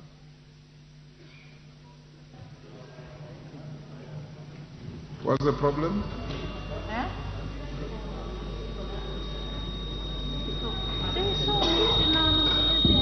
You have a, Mama, switch off Mama Zamzam and give the microphone to Mama Alice Nganga.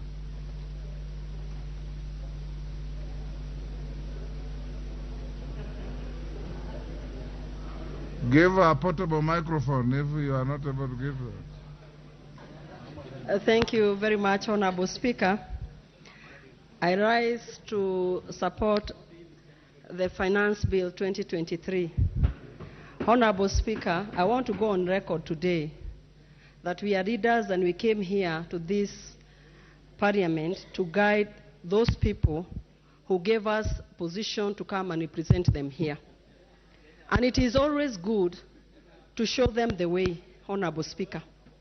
This finance bill, yesterday I sat here until 10 p.m. when the report on surprise was on the floor of the House. And everybody wants roads back at home. Everybody wants electricity back at home. Everybody wants the transfer of Inua Jamii the elderly. They always come to me, Mr. Speaker, asking me when I'm going to, when the ministry is going to add more members to the Inua Jamii, but they don't want to pay tax. Honorable Speaker, I'm very shocked when I stand in this house. When we were campaigning, I saw honorable members from the Azimio side on the track saying that at the end of every month they will be giving youth 6,000 Kenya shillings. I am wondering where the 6,000 Kenya shillings was supposed to come from. And yet they don't, there was no money, Honorable Speaker. Are they going to get 6,000 Kenya shillings from borrowing money? You know, Honorable Speaker, it is good to be very honest. This VAT on fuel, it was introduced during the handshake regime, 16%. Then, Honorable Speaker, they decided to borrow money, and that conversation died. Then this conversation was introduced in 2021. And Honorable Speaker, because of the minutes they took from me when my mic was not working, so I need to be added the 2 minutes, Honorable Speaker. Honorable Speaker, for us to be able to take care of our constituencies. Honorable Alice, there's a point of, is it order or information? It can't be both, it's one or the other. Mr. Speaker, I just wanted to clarify, because it is also important, Mr. Speaker, that we remain factual in our address in this chamber. It is true the Azimio coalition promised to give stipends of 6,000 shillings to vulnerable families every month.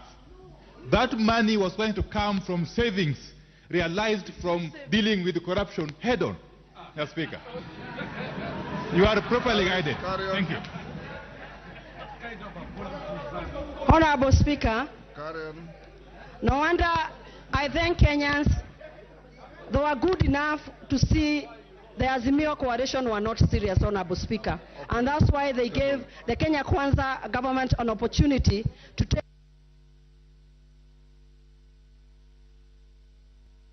Thank you, Alice. Your time is up. Wind up in 1 minute. Give her 1 minute to compensate the interruption by the minority leader. Thank you very much, Honorable Speaker. Honorable Speaker, I'll wind up by saying, let everybody give Honorable our President William Samoei Ruto an opportunity to take this country to another level. For midterm, we passed during budget policy statement and Kenya Kwanza plan. Let us be able to sustain ourselves from money collected from us. The problem of borrowing has to come to an end. And I want to tell you and to promise Kenyans, in a duration of 2 years, this country will move from one level to another, Honorable Speaker. Just like during Kebaki's time, when he introduced ETL, Honorable Speaker, people opposed it. But later, ETL came to help this country with transparency and conducive environment for businesses to thrive. Honorable Speaker, I stand to, Honorable Speaker, to support. Joshua Kimilu. Joshua Kimilu. Thank you, Mr. Speaker, for giving me this opportunity to give my contribution to the controversial financial bill, Mr. Speaker. Mr. Speaker, I rise to speak because while fiscal policies and revenue generation are important, Mr. Speaker, we also need to look at the interests of our people, Mr. Speaker, we read. It is equal imperative to question the impact those policies have to our people, Mr. Speaker. Unfortunately, the implication of the proposed Finance Bill 2023, Mr. Speaker, will only support burden to the citizen and even more to the Asalas nation that the current administration, Mr. Speaker, say that they'll take care of them, Mr. Speaker.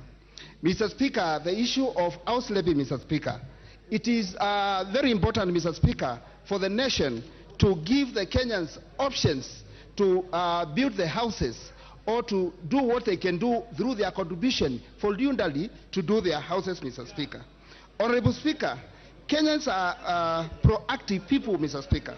On the ground, as I quote, Kunjituma, Mr. Speaker, there are Kenyans who are struggling now, paying their loans for the houses, Mr. Speaker. So, Mr. Speaker, we are not here as members of parliament to overburden our people with houses, Mr. Speaker. Right now, as you are speaking, parents are not able, Mr. Speaker, to take back the students to school. And, Mr. Speaker, it's due to lack of school fees, Mr. Speaker. Adding other tax to them, Mr. Speaker, will overburden them more. And this will make our country, Mr. Speaker, to be in a situation whereby our people will create more confusion, and many people who are starting a business will be in a position not even to continue with their business, Mr. Speaker.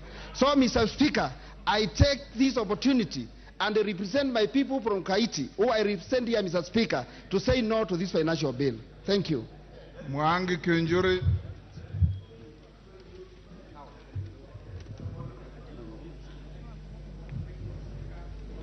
And give to Mwangi Kinjuri a microphone.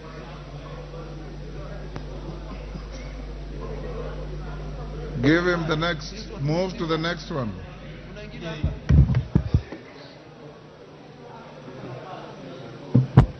thank you, Mr. Speaker. I start to support the finance bill. And I have a number of reasons why I do so, Mr. Speaker. First, Mr. Speaker, is that I've interacted really with a lot of people. And I agree with my colleagues that this is one of the most interrogated bills in the history of this country. This is the only bill, Mr. Speaker, whereby those old women in the villages, 70, 80 years, old men, you go to the market, to the streets, Kenyans are discussing finance bill. All social platforms. And therefore, Kenyans are informed of what is happening and what they expect out of this bill. The most fortunate thing is that, Mr. Speaker, there are several questions that they are asking. One of the questions is, how did we get to where we are today? The other question they are asking, how do we get out of this situation? Mr. Speaker, when I look at the leadership of this House, both majority and minority, both sides, Azimio and Kenya Kwanza, they are all very experienced, and lucky enough, they were here even the previous parliament. When these questions are being asked, Kenyans are asking themselves, who was in the driving seat? Then, how did we get these loans? How did we expect to pay these loans? And how do we have any now headroom, Mr. Speaker, for us even to afford to go and borrow more loans? The answer we are trying to offer them, we are giving them illustrations also of a sick person. And this sick person will die, either you take care of them, or we make serious decisions to take a surgery. And therefore, Kenyans must agree to go through this painful surgery to enable us get to the next level. We might have came in different boats, Mr. Speaker, but now we must pedal together or we sink together. Mr. Speaker, we have no other choice, and we have to be very genuine to our people. Either we do politics, we continue politicking, or we look for a way to get Kenyans out of the deep hole. And there is no way we are going to attain that, Mr. Speaker, unless we are truthful to our people. Yes, Kenyans will expect us to oppose this bill. But if we oppose it, Mr. Speaker, how will we tell them?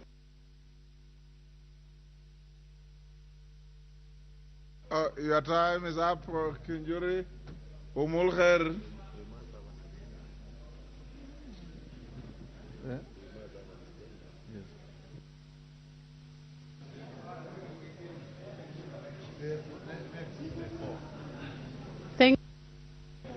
Thank you, Mr. Speaker. I rise to oppose this motion, this debate, because of the various factors. Number one is the digital tax.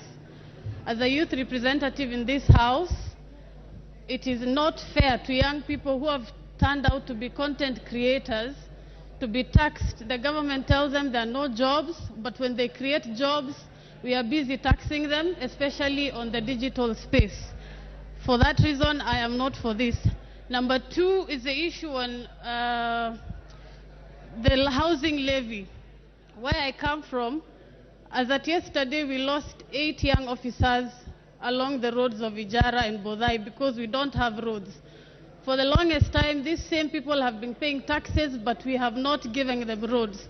Here we are telling them, forget about roads, we'll give you houses. How is that fair? It is not a priority for us because we have houses and we are ready to have our roads built first. And thirdly, I want to also state that our Azimio side, when we were talking about housing levy, we were not planning to tax Kenyans. So let us not use that as an excuse. We had a better plan. Approach the owners of the idea so that we can tell you how we were planning to provide houses.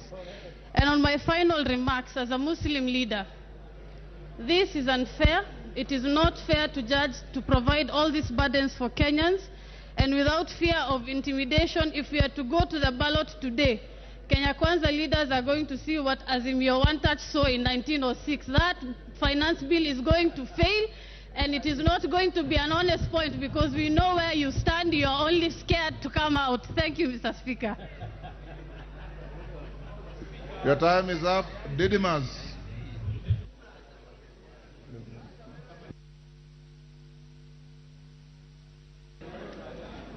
Thank you, Mr. Speaker, for giving me this opportunity and make it very clear that I want to support this particular bill. By supporting this bill is basically processing this bill for improvement through a committee of the whole House. Mr. Speaker, I have gone through the report of the committee. There are a lot of issues that were contained in the original bill as it was, Honorable Speaker, that I had issues with. But the committee has provided solutions in this report, Honorable Speaker. Honorable Speaker, I want to commend the committee for moving across this country to solicit for views of the Kenyan people. The views, whose views are contained in this document, and they are proposed for a number of amendments to improve this bill, Honorable Speaker.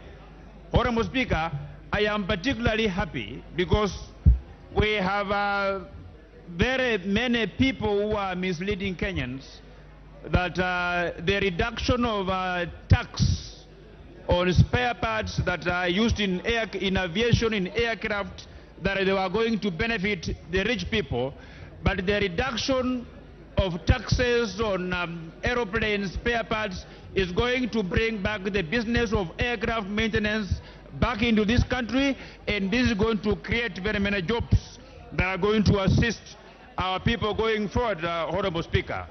Honorable Speaker, this is going to be my 6th time debating a finance bill, and I know that Kenyans have given me powers and the responsibility to improve a bill that is before this House, because we are going to vote for each and every clause, including the title of the bill, Honorable Speaker. Honorable Speaker, I want to make it clear that the areas that Kenyans who are concerned have been looked into by the Committee on Finance, and even after the Committee on Finance have gone through whatever Kenyans were raising issues with, we also have an opportunity through proposing further amendments, and I want to urge my fellow members of Parliament that we should not throw the baby with bath water, but let us improve this document, because the government must continue to function by getting money from the people going forward. Honorable Speaker, with those very few remarks, I support. Member for Kamukunji. Kamukunji. Yours is very much. Thank you, Mr. Speaker, for giving me the opportunity to contribute to this particular debate. I represent a constituency in Nairobi with a substantial number of low-income population, many of them who live below the poverty line. And when I speak about Kamkunji, I'm not talking about a constituency or a neighborhood in a remote area of our country. Kamkunji is only about 1 kilometer from this August House and also from the center of power. And that's why I think it is important to put into context that many of the children in Kamkunji have the same dreams like any other child. They have a dream of living a better life, a dream of having access to good schools, a dream of having access to good education and medical care, a dream to have a decent, affordable housing. But unfortunately, Mr. Speaker, they don't benefit from many of those things as we speak today. They also have a dream as Kenyans of a prosperous and a better Kenya. And that's why I think, for example, many of the aspects of this finance bill would contribute for us to be able to fund the necessary infrastructure that we need, particularly with the housing program. The housing program would be of a great benefit for the people of Kamkunji because much of Kamkunji consists of slums where people live in squalid conditions. It will also provide employment to the young people of my constituency, as well as help many of the traders from the Juakali centers, and we have the largest Juakali in the country, to be able to do things for the development of this housing project. And Mr. Speaker, you cannot be an independent country, a free and independent country, if you cannot put your infrastructure in place, if you cannot pay for your health and education and lift the economy of your country. Therefore, we need to pay for this and stop being beggars in the world, carrying a begging bowl asking for help. We need to fund our own development. And the Kenyan citizen is an agent of his own development. And therefore, I support this financial bill, Mr. Speaker. Thank you. Honorable Mudhoni. The member is in your name, Mudhoni, the nominated member from Meru. Isn't she called Mudhoni? Thank you, Honorable Speaker. Honorable Speaker, I rise to support this bill this afternoon. Honorable Speaker, I'm so shocked this evening, Honorable Speaker, and saddened by the fact that yesterday, Honorable Speaker, we sat here and we were taken through the appropriation bill, and this House, including the opposition, went through the bill and we all unanimously supported it. Honorable Speaker, we supported because we knew all the things that we seek for our constituencies will come from what we appropriated. Honorable Speaker, I'm shocked because now I'm seeing a turnaround that some of our members want to imagine that money will come from the blues. Honorable Speaker, what this finance bill is trying to bring about and the cure of all the things that we want for ourselves, Honorable Speaker, will be gotten from this finance bill. Honorable Speaker, I heard members complaining that people cannot afford even 2 meals in a day. And they are not even commending this committee for putting clause 33, where they have very clearly stated that fertilizer will be zero-rated. And that means, Honorable Speaker, this country will be able to have food security, and each and every homestead will be able to afford 2 meals in a day. As I conclude, Honorable Speaker, I want everyone to appreciate that this country, Honorable Speaker, is at a state like where a milkman continues milking an emaciated cow. Honorable Speaker, for you to realize and get good returns from a cow, you have to feed it and feed it properly so that it can continue producing enough milk. Honorable Speaker, this is the more reason why each and every member in this House should support this finance bill. Thank you, Honorable Speaker. Honorable Clive Gisairo. Yes, what's the point of order? Who is on a point of order? Honorable? Okay, hold on, Honorable Clive. Go ahead. Give him the mic.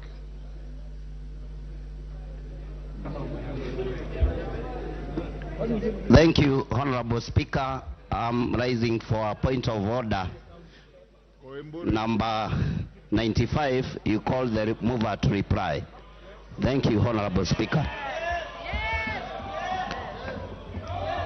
I hear you. Let me, the interest still looks quite massive. Let me hear a few more members before I come back to a point of order. Clive? I have already given the floor to the member. Thank you, Mr. Speaker. Masaba. Thank you, Mr. Speaker. Yes, what's your point of order?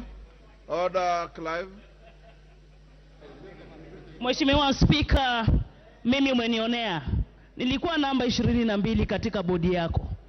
Nimekaa hapa tangu asubuhi, sijapata nafasi ya kuzungumzia mswada huu. Mbona wanitenga? Honorable Mbeyu, each and every member here has an equal right to speak. And everybody will have a chance to speak. There are balances that we are doing. Your own leaders are also encouraging the chair to give certain members, and the chair cannot ignore that. Every member will speak. Na kusema ya kwamba unaonewa, wewe ndio unaonea mwenyekiti wa kikao hichi, kwa sababu kila mwanachama aliyoko hapa, kila mheshimiwa, kuna wengine wamekaa hapa tangu asubuhi, wengine tangu jana. Hata ule mheshimiwa wa Lugara ameketi karibu na wewe, amekuwa anainua mkono kila wakati, na yeye anangojea pia kuzungumza. Kwa hivyo wacha tungojee, ukifikiwa utazungumza, usipofikiwa itakuwa hivyo.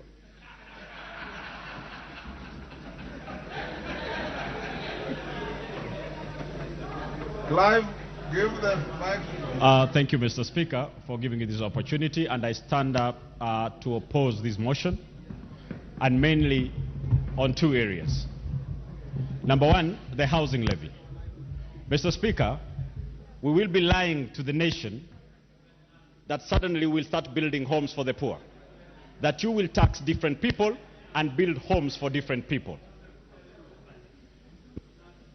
Mr. Speaker, we need to look at the basics. Kenyans do not have food. We are telling them how to house them. While defending these, the other side has spent a lot of time trying to tell us that this is an opportunity to create jobs for the youths. Can you tell us what exactly this levy is? Is it a job creation levy or a housing levy?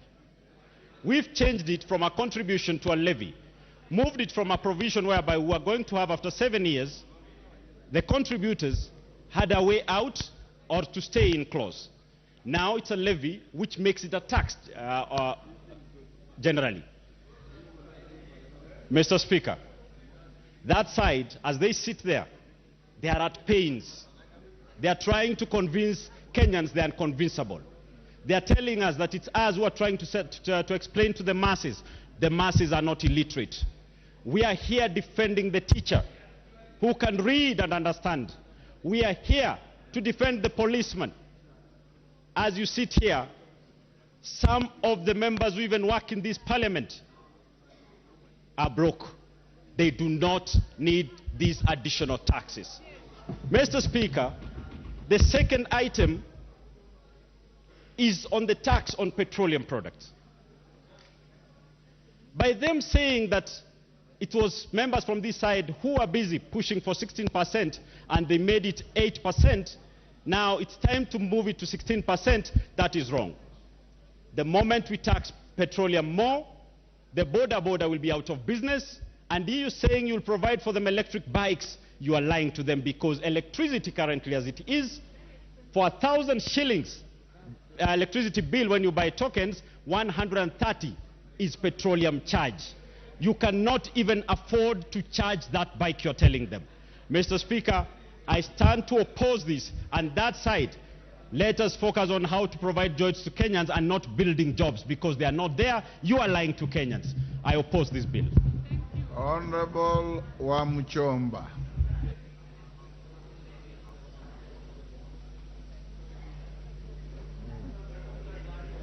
Give to Wamchomba the mic.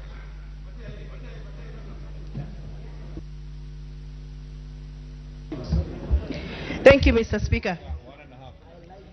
I rise for the welfare of the society and the just government of the people of Kenya. I rise to oppose.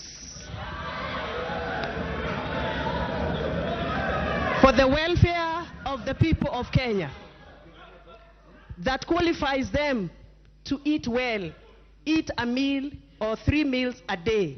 That is the way to make the welfare of our people better. And for the welfare of the society and the just government of the people, it is our business as a the representative of this house to make sure that our people live happily, improve their welfare, and make them feel they are sovereign according to the Constitution of Kenya. Mr. Speaker, I am elected in Githunguri constituency. My people cannot afford a meal a day. The cost of living is too high. The cost of unga is too high for them to have better welfare. Mr. Speaker, I have gone to my people in Githunguri constituency, and they have told me very loudly that the government of Kenya, through the Finance Bill Proposal 2023, it is punitive, it is oppressive, and it is scandalous. We started off with issue of housing. We came up with contribution. We moved from contribution. We made it a levy. We have moved from the levy. Now we are calling it a task. Is that not scandalous? For the welfare and the society and the just government of the people, I, Gathoni Wamushomba, say no to an oppressive bill. Thank you. Order. Mulyungi.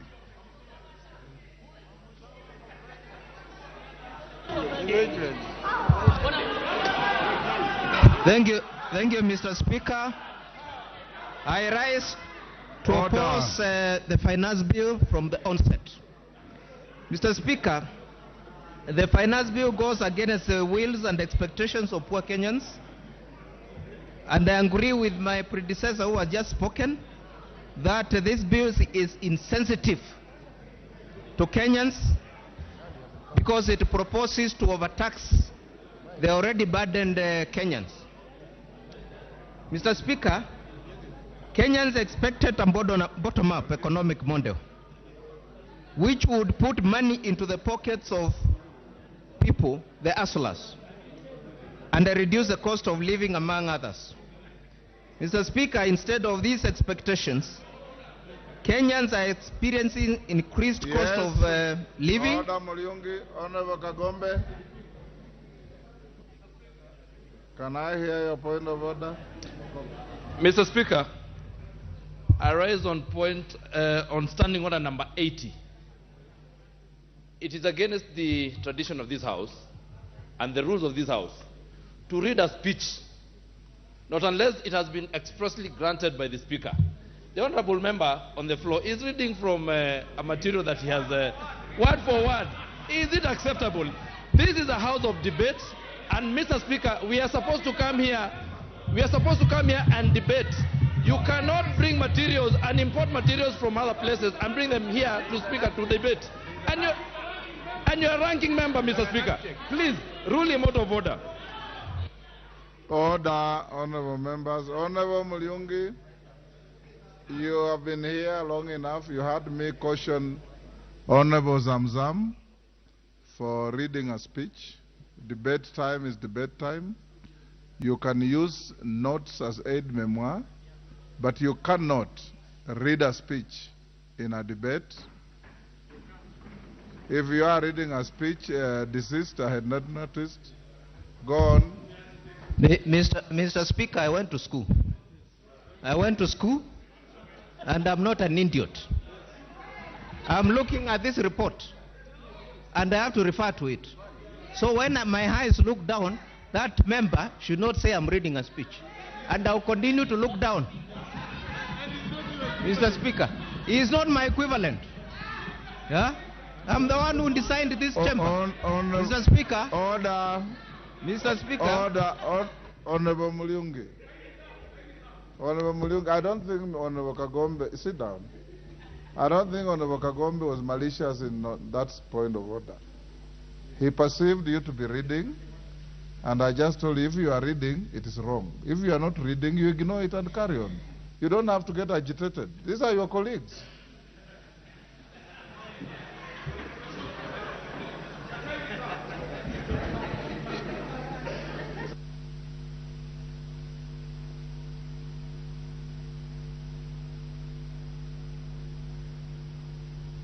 No. Kuja tumia hii.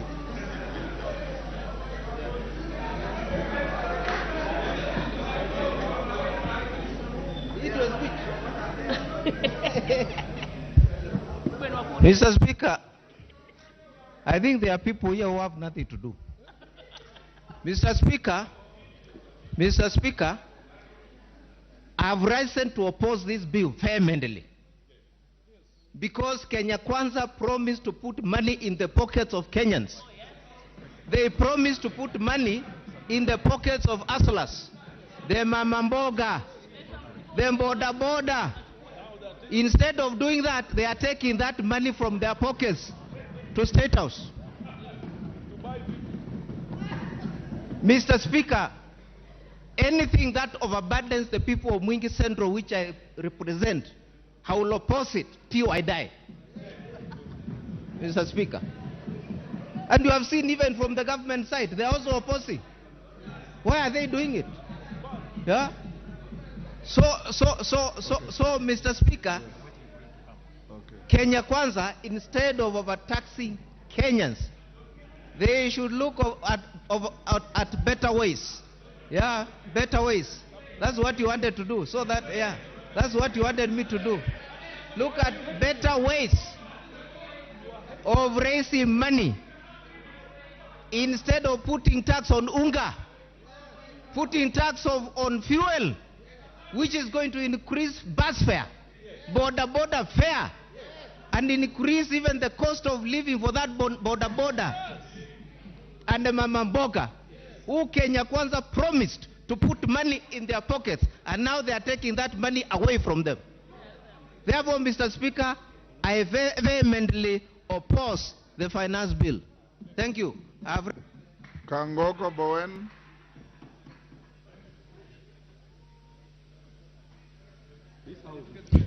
Thank you, Honorable Speaker. Mr. Speaker, I want to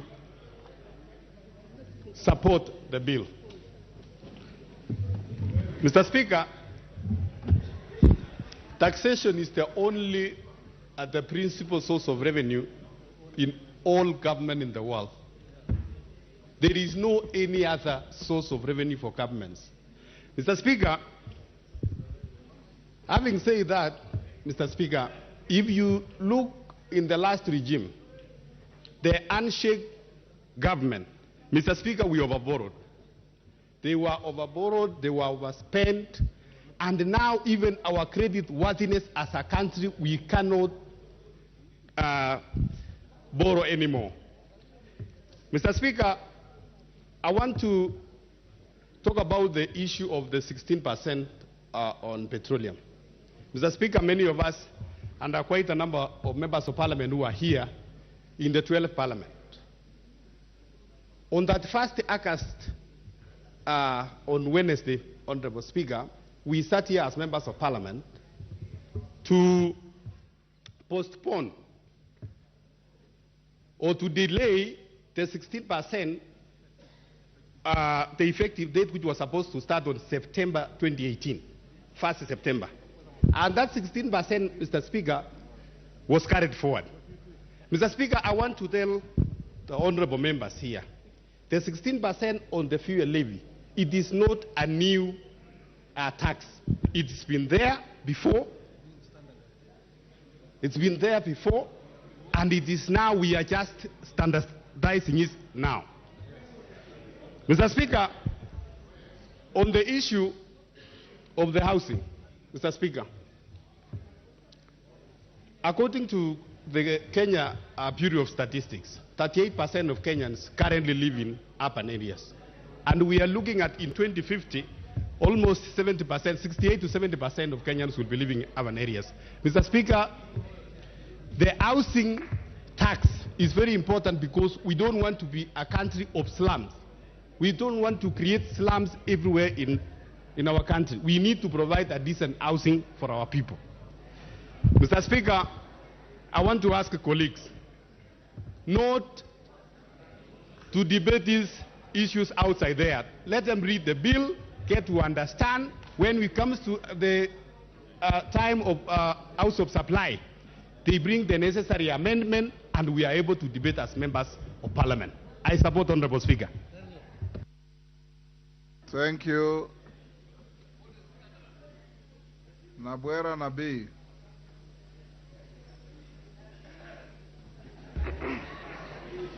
Thank you, Mr. Speaker. Mr. Speaker,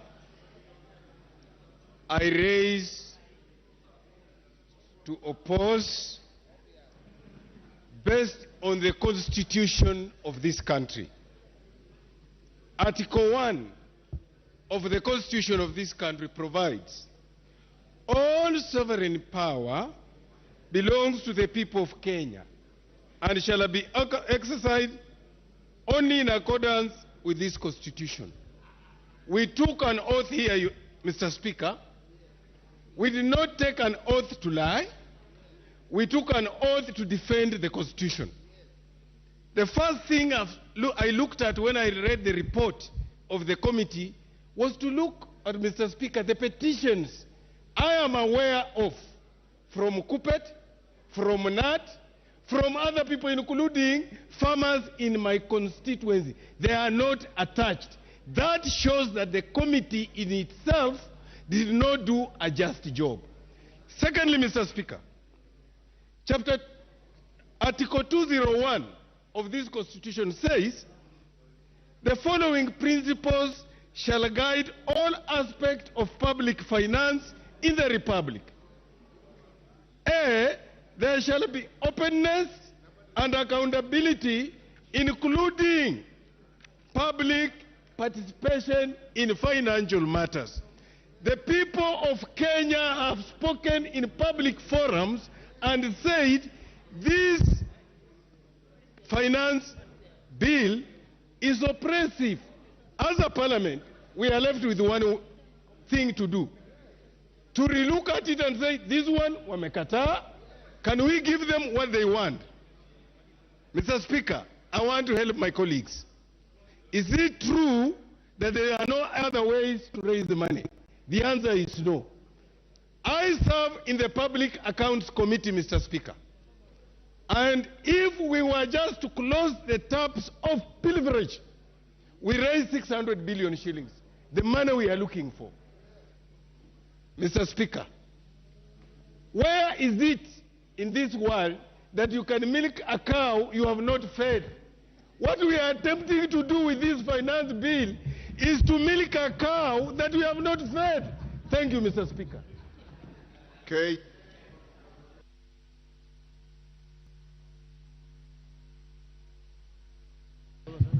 Mr. Speaker, I want to thank you for this opportunity. And I think I should first disabuse the notion that what we have here is a housing bill. Mr. Speaker, what we are prosecuting this afternoon is the Finance Bill 2023-2024. And what the Finance Bill seeks to do, Mr. Speaker, are three critical things. One, we stop postponing Kenya's problem. Secondly, we start solving Kenya's problems. And thirdly, we stop kicking the can further down the road. For 7 years, Mr. Speaker, we have been kicking the can of taxation down the road, hoping that the next dispensation shall solve the problems that we are causing, Mr. Speaker. Mr. Speaker, this finance bill that has been adjudicated in the court of public opinion has been laden with a lot of misinformation, Mr. Speaker. Mr. Speaker, people have been going to TV stations. They've been going to funerals and meetings in their constituencies, prosecuting matters that are not even in the finance bill, Mr. Speaker. So the first thing I would like to ask, Mr. Speaker, is that we all acquaint ourselves with the content that is within this finance bill.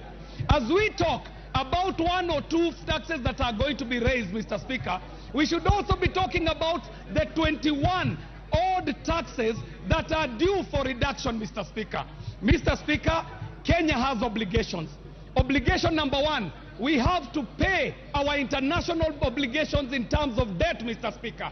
We are approaching our debt limit, Mr. Speaker. We cannot afford to borrow more, Mr. Speaker. So, Mr. Speaker, we must find where this money shall come from. We have an obligation on recurrent expenditure. We have an obligation on development, Mr. Speaker. The social goods that our people require in the constituencies. Mr. Speaker, I see a finance bill in front of us that is a balance between walking the path towards self-dependent, Mr. Speaker, and making sure that we don't injure our constituents, Mr. Speaker. So, Mr. Speaker, to quote the honorable member from Githongori, for the welfare of society and the just government of the people, we are here to make hard decisions because leadership calls for us to make hard decisions. Finance bill is one hard decision that if we make today, we shall be proud many years down the line that we shall be making it, and even those opposing it today shall want to associate with the success that shall rise from the benefits that shall accrue from the finance bill that we are just about to pass.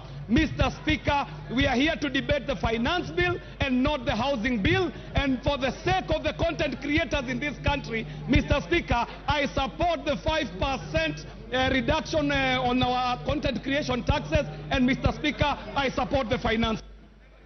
Thank you, Honorable Naisula.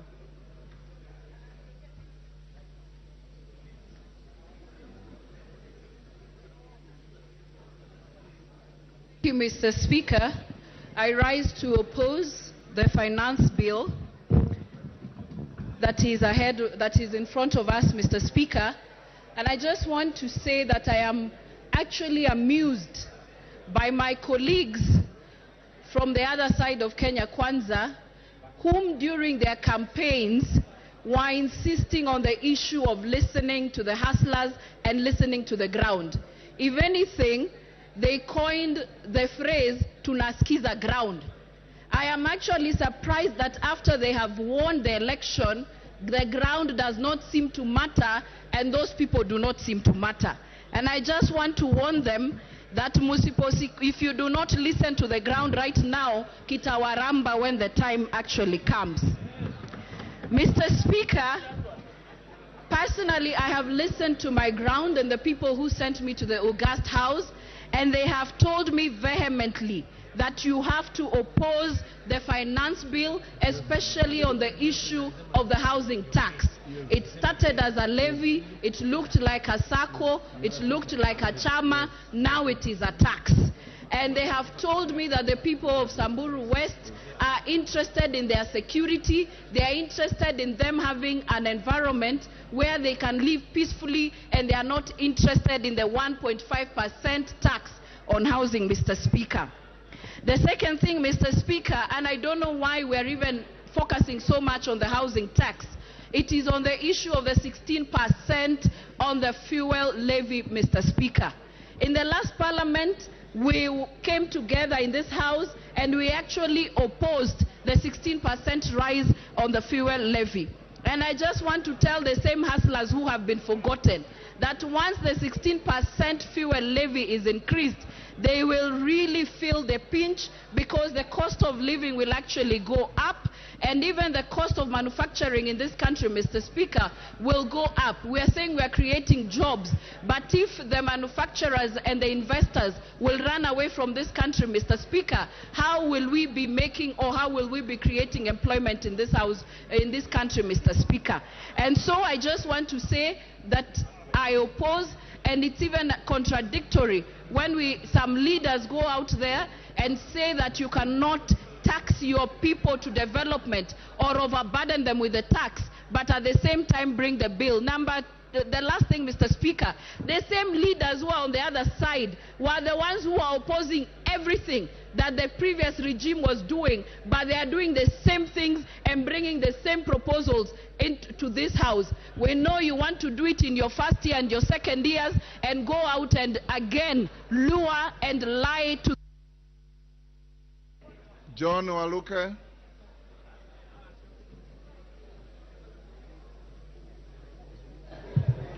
Thank you very much, Honorable Speaker, for giving me a chance also to contribute on this ongoing motion.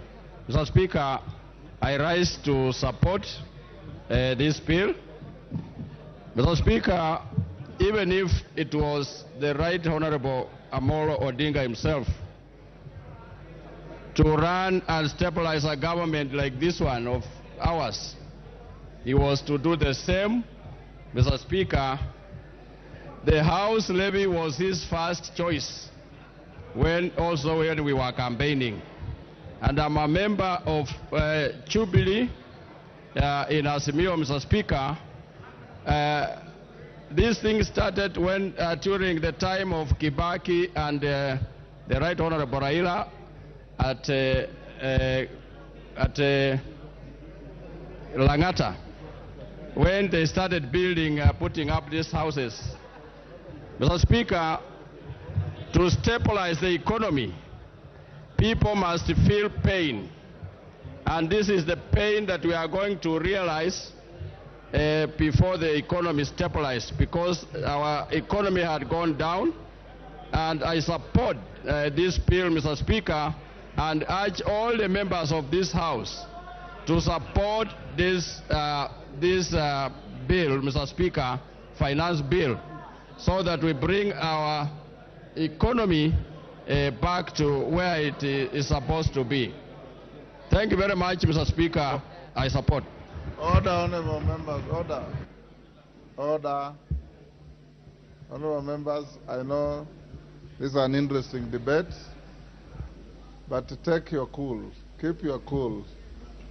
Don't stand up and raise your hands up in the air as if we are in a rally. This is Parliament. I encourage you to maintain decorum. Everybody, subject to what you will agree, will have a chance to speak. Atandi.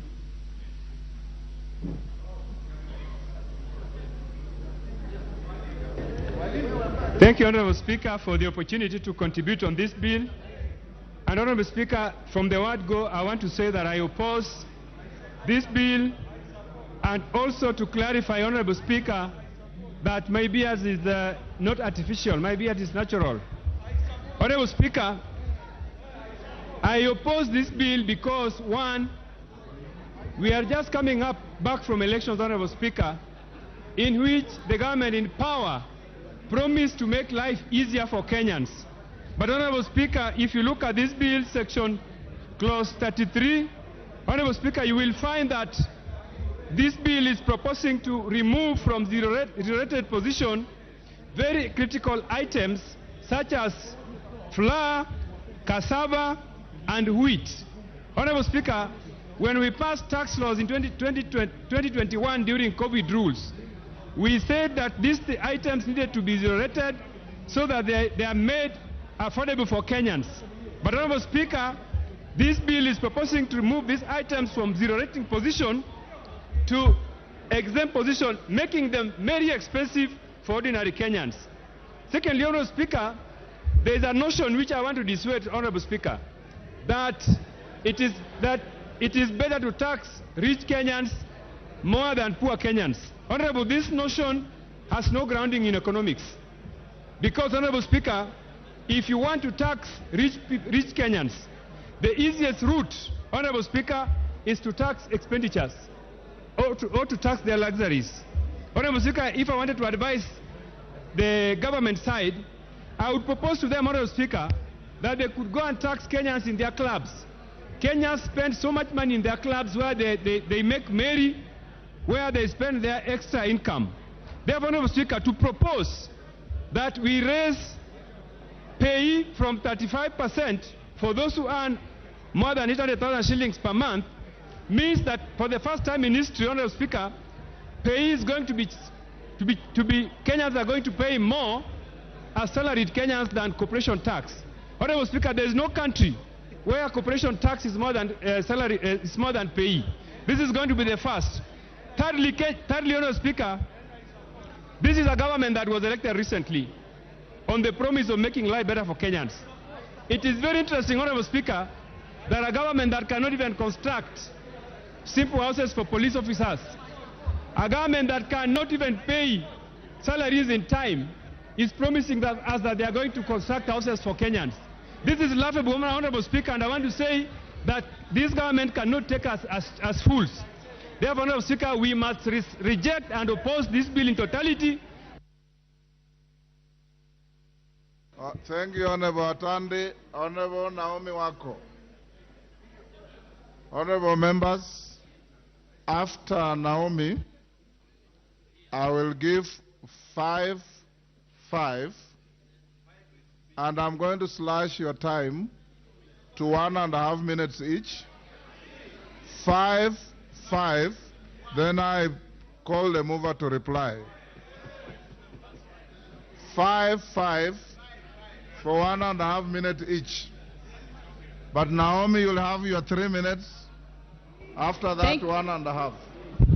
Thank you, Mr. Speaker, sir, for allowing me to add my voice to this very important bill that we are discussing, Finance Bill 2023. It is a great opportunity for us to interact with this bill.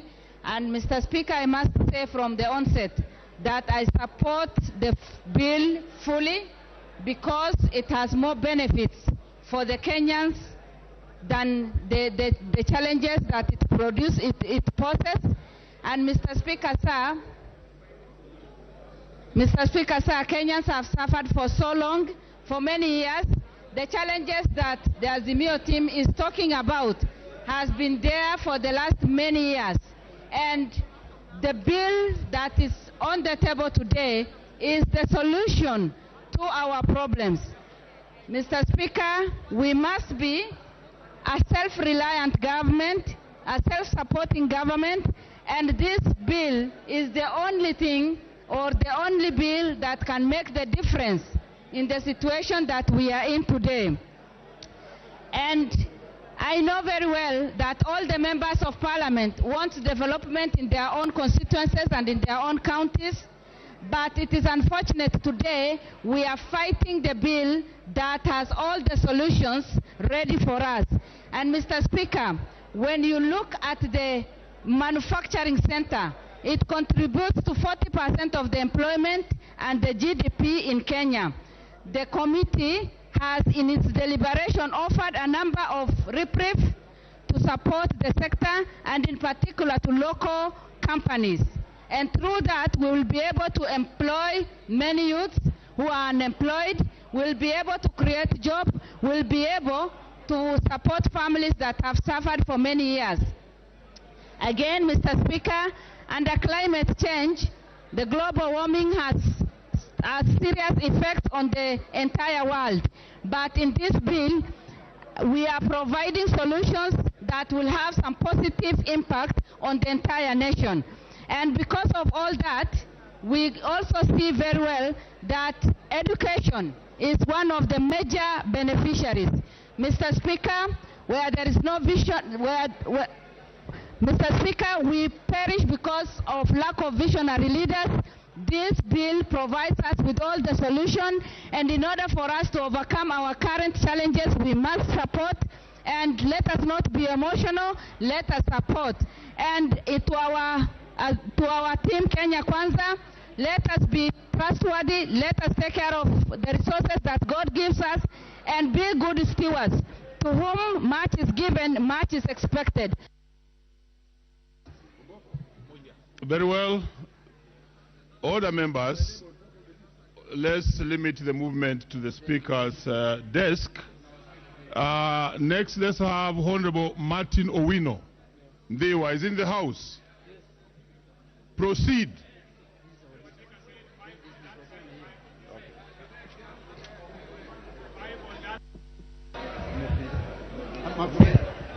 Thank you, Mr. Speaker.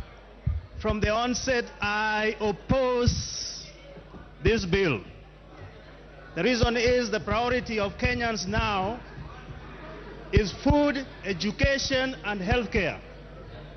Number two, if you increase the petroleum product tax from 8 to 16, it means you are negating all those gains in zero rating and exemptions.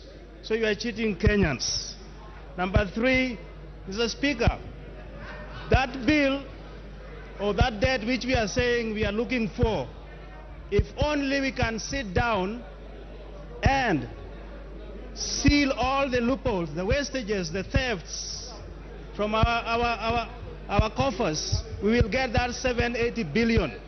We don't need to tax Kenyans anymore. Mr. Speaker, I heard the KK saying that they are giving Kenyans what they promised. That is a lie.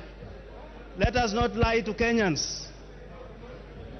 Even a cow with much milk, if you over milk the cow to the veins, you will kick the bucket and you will have no milk. We are saying, as my party leader says, punda imechoka. We don't want this bill. I oppose. Very well. The Honorable John Kawanjiku is in the House. Kawanjiku, I'm told you have already spoken on this. Then please, if you have spoken on this, you cannot speak twice. If you haven't, proceed. Thank you, Honorable Speaker. I think I've been here the whole day waiting for this moment. But I want to stand on this floor of the House to support the finance bill, Mr. Speaker. We must be truthful to ourselves. We must tell the country the way the nation is. The issue of increasing in terms of debt, we cannot allow it to happen, Mr. Speaker. We must, in a way, be able to consolidate revenue, and so that we can be able to help our people in terms of posterity, in terms of the future, and probably from where we are coming from, Mr. Speaker. Some of the issues are raised by the finance bill, and we are supporting, Mr. Speaker, because as a country, we must start thinking towards in the future, Mr. Speaker. We must make sure that we have enough houses, even on the issue of the house levy that the opposition are really raising. We must tell ourselves the truth, Mr. Speaker, that without the housing, some of us, probably in the areas that we come from, we don't have much land, Mr. Speaker, whereby that everybody who comes around can be able to get around to build. We must consolidate these people, put them in an affordable housing, and give them at least,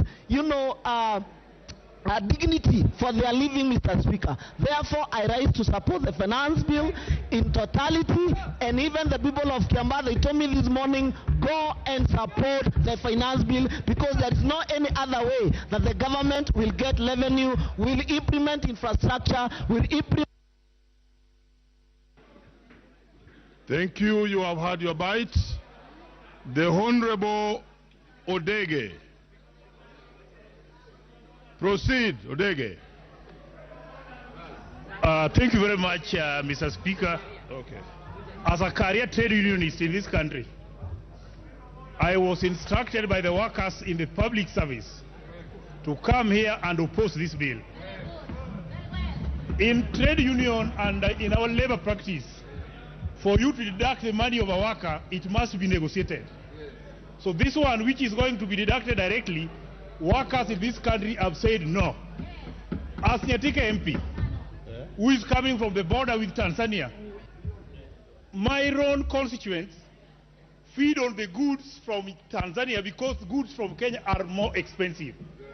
So now, if you are increasing tax, this is very clear that Kenyans who are bordering neighboring countries will be doing their shopping in neighboring countries as opposed to Kenya. Yesterday, when I visited the supermarket, I found sugar from Uganda being sold in Kenya because Kenyans are not able to produce sugar themselves. My last one, which I want to say here, we cannot pay tax which we are not seeing dividend. If you want increased tax, tell us what you are going to do. When you go to Uganda, you go to Tanzania, education is free, medication is free. When you come to Kenya, we are paying. Then why do we pay tax when we are not seeing the returns? On behalf of workers and the people on your ticket.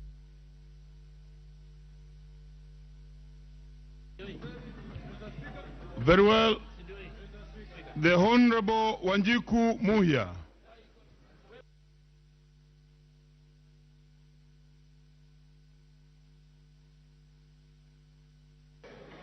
Thank you, Honorable Speaker. Honorable Speaker, I want to speak on two things because many issues have been deliberated on. One, Honorable Speaker, I want to speak on this 16% fuel levy. First, we are not the highest in the region. Rwanda is at 20, Tanzania is at 18, Uganda is at 18, and even if they are above us, we cannot even compare the development, particularly on the tarmac road here in Kenya. Number two, Honorable Speaker, number two, through this tax, we are going to collect 300 billion. In this budget that we passed yesterday, we are shortfall of approximately 700 billion, meaning the next financial year, if we collect again 300 billion, by the third year, we shall be at par and everyone shall be rejoicing in this country. Finally, Honorable Speaker, the country must correct its taxes because from a regional level, we must obey the obligation of remittance to international obligations. We must also include the regional contributions that we do. We must print passports from the immigration. As the custodian of free movement of people, people must move, they need a passport, and this is from the taxes that we shall collect.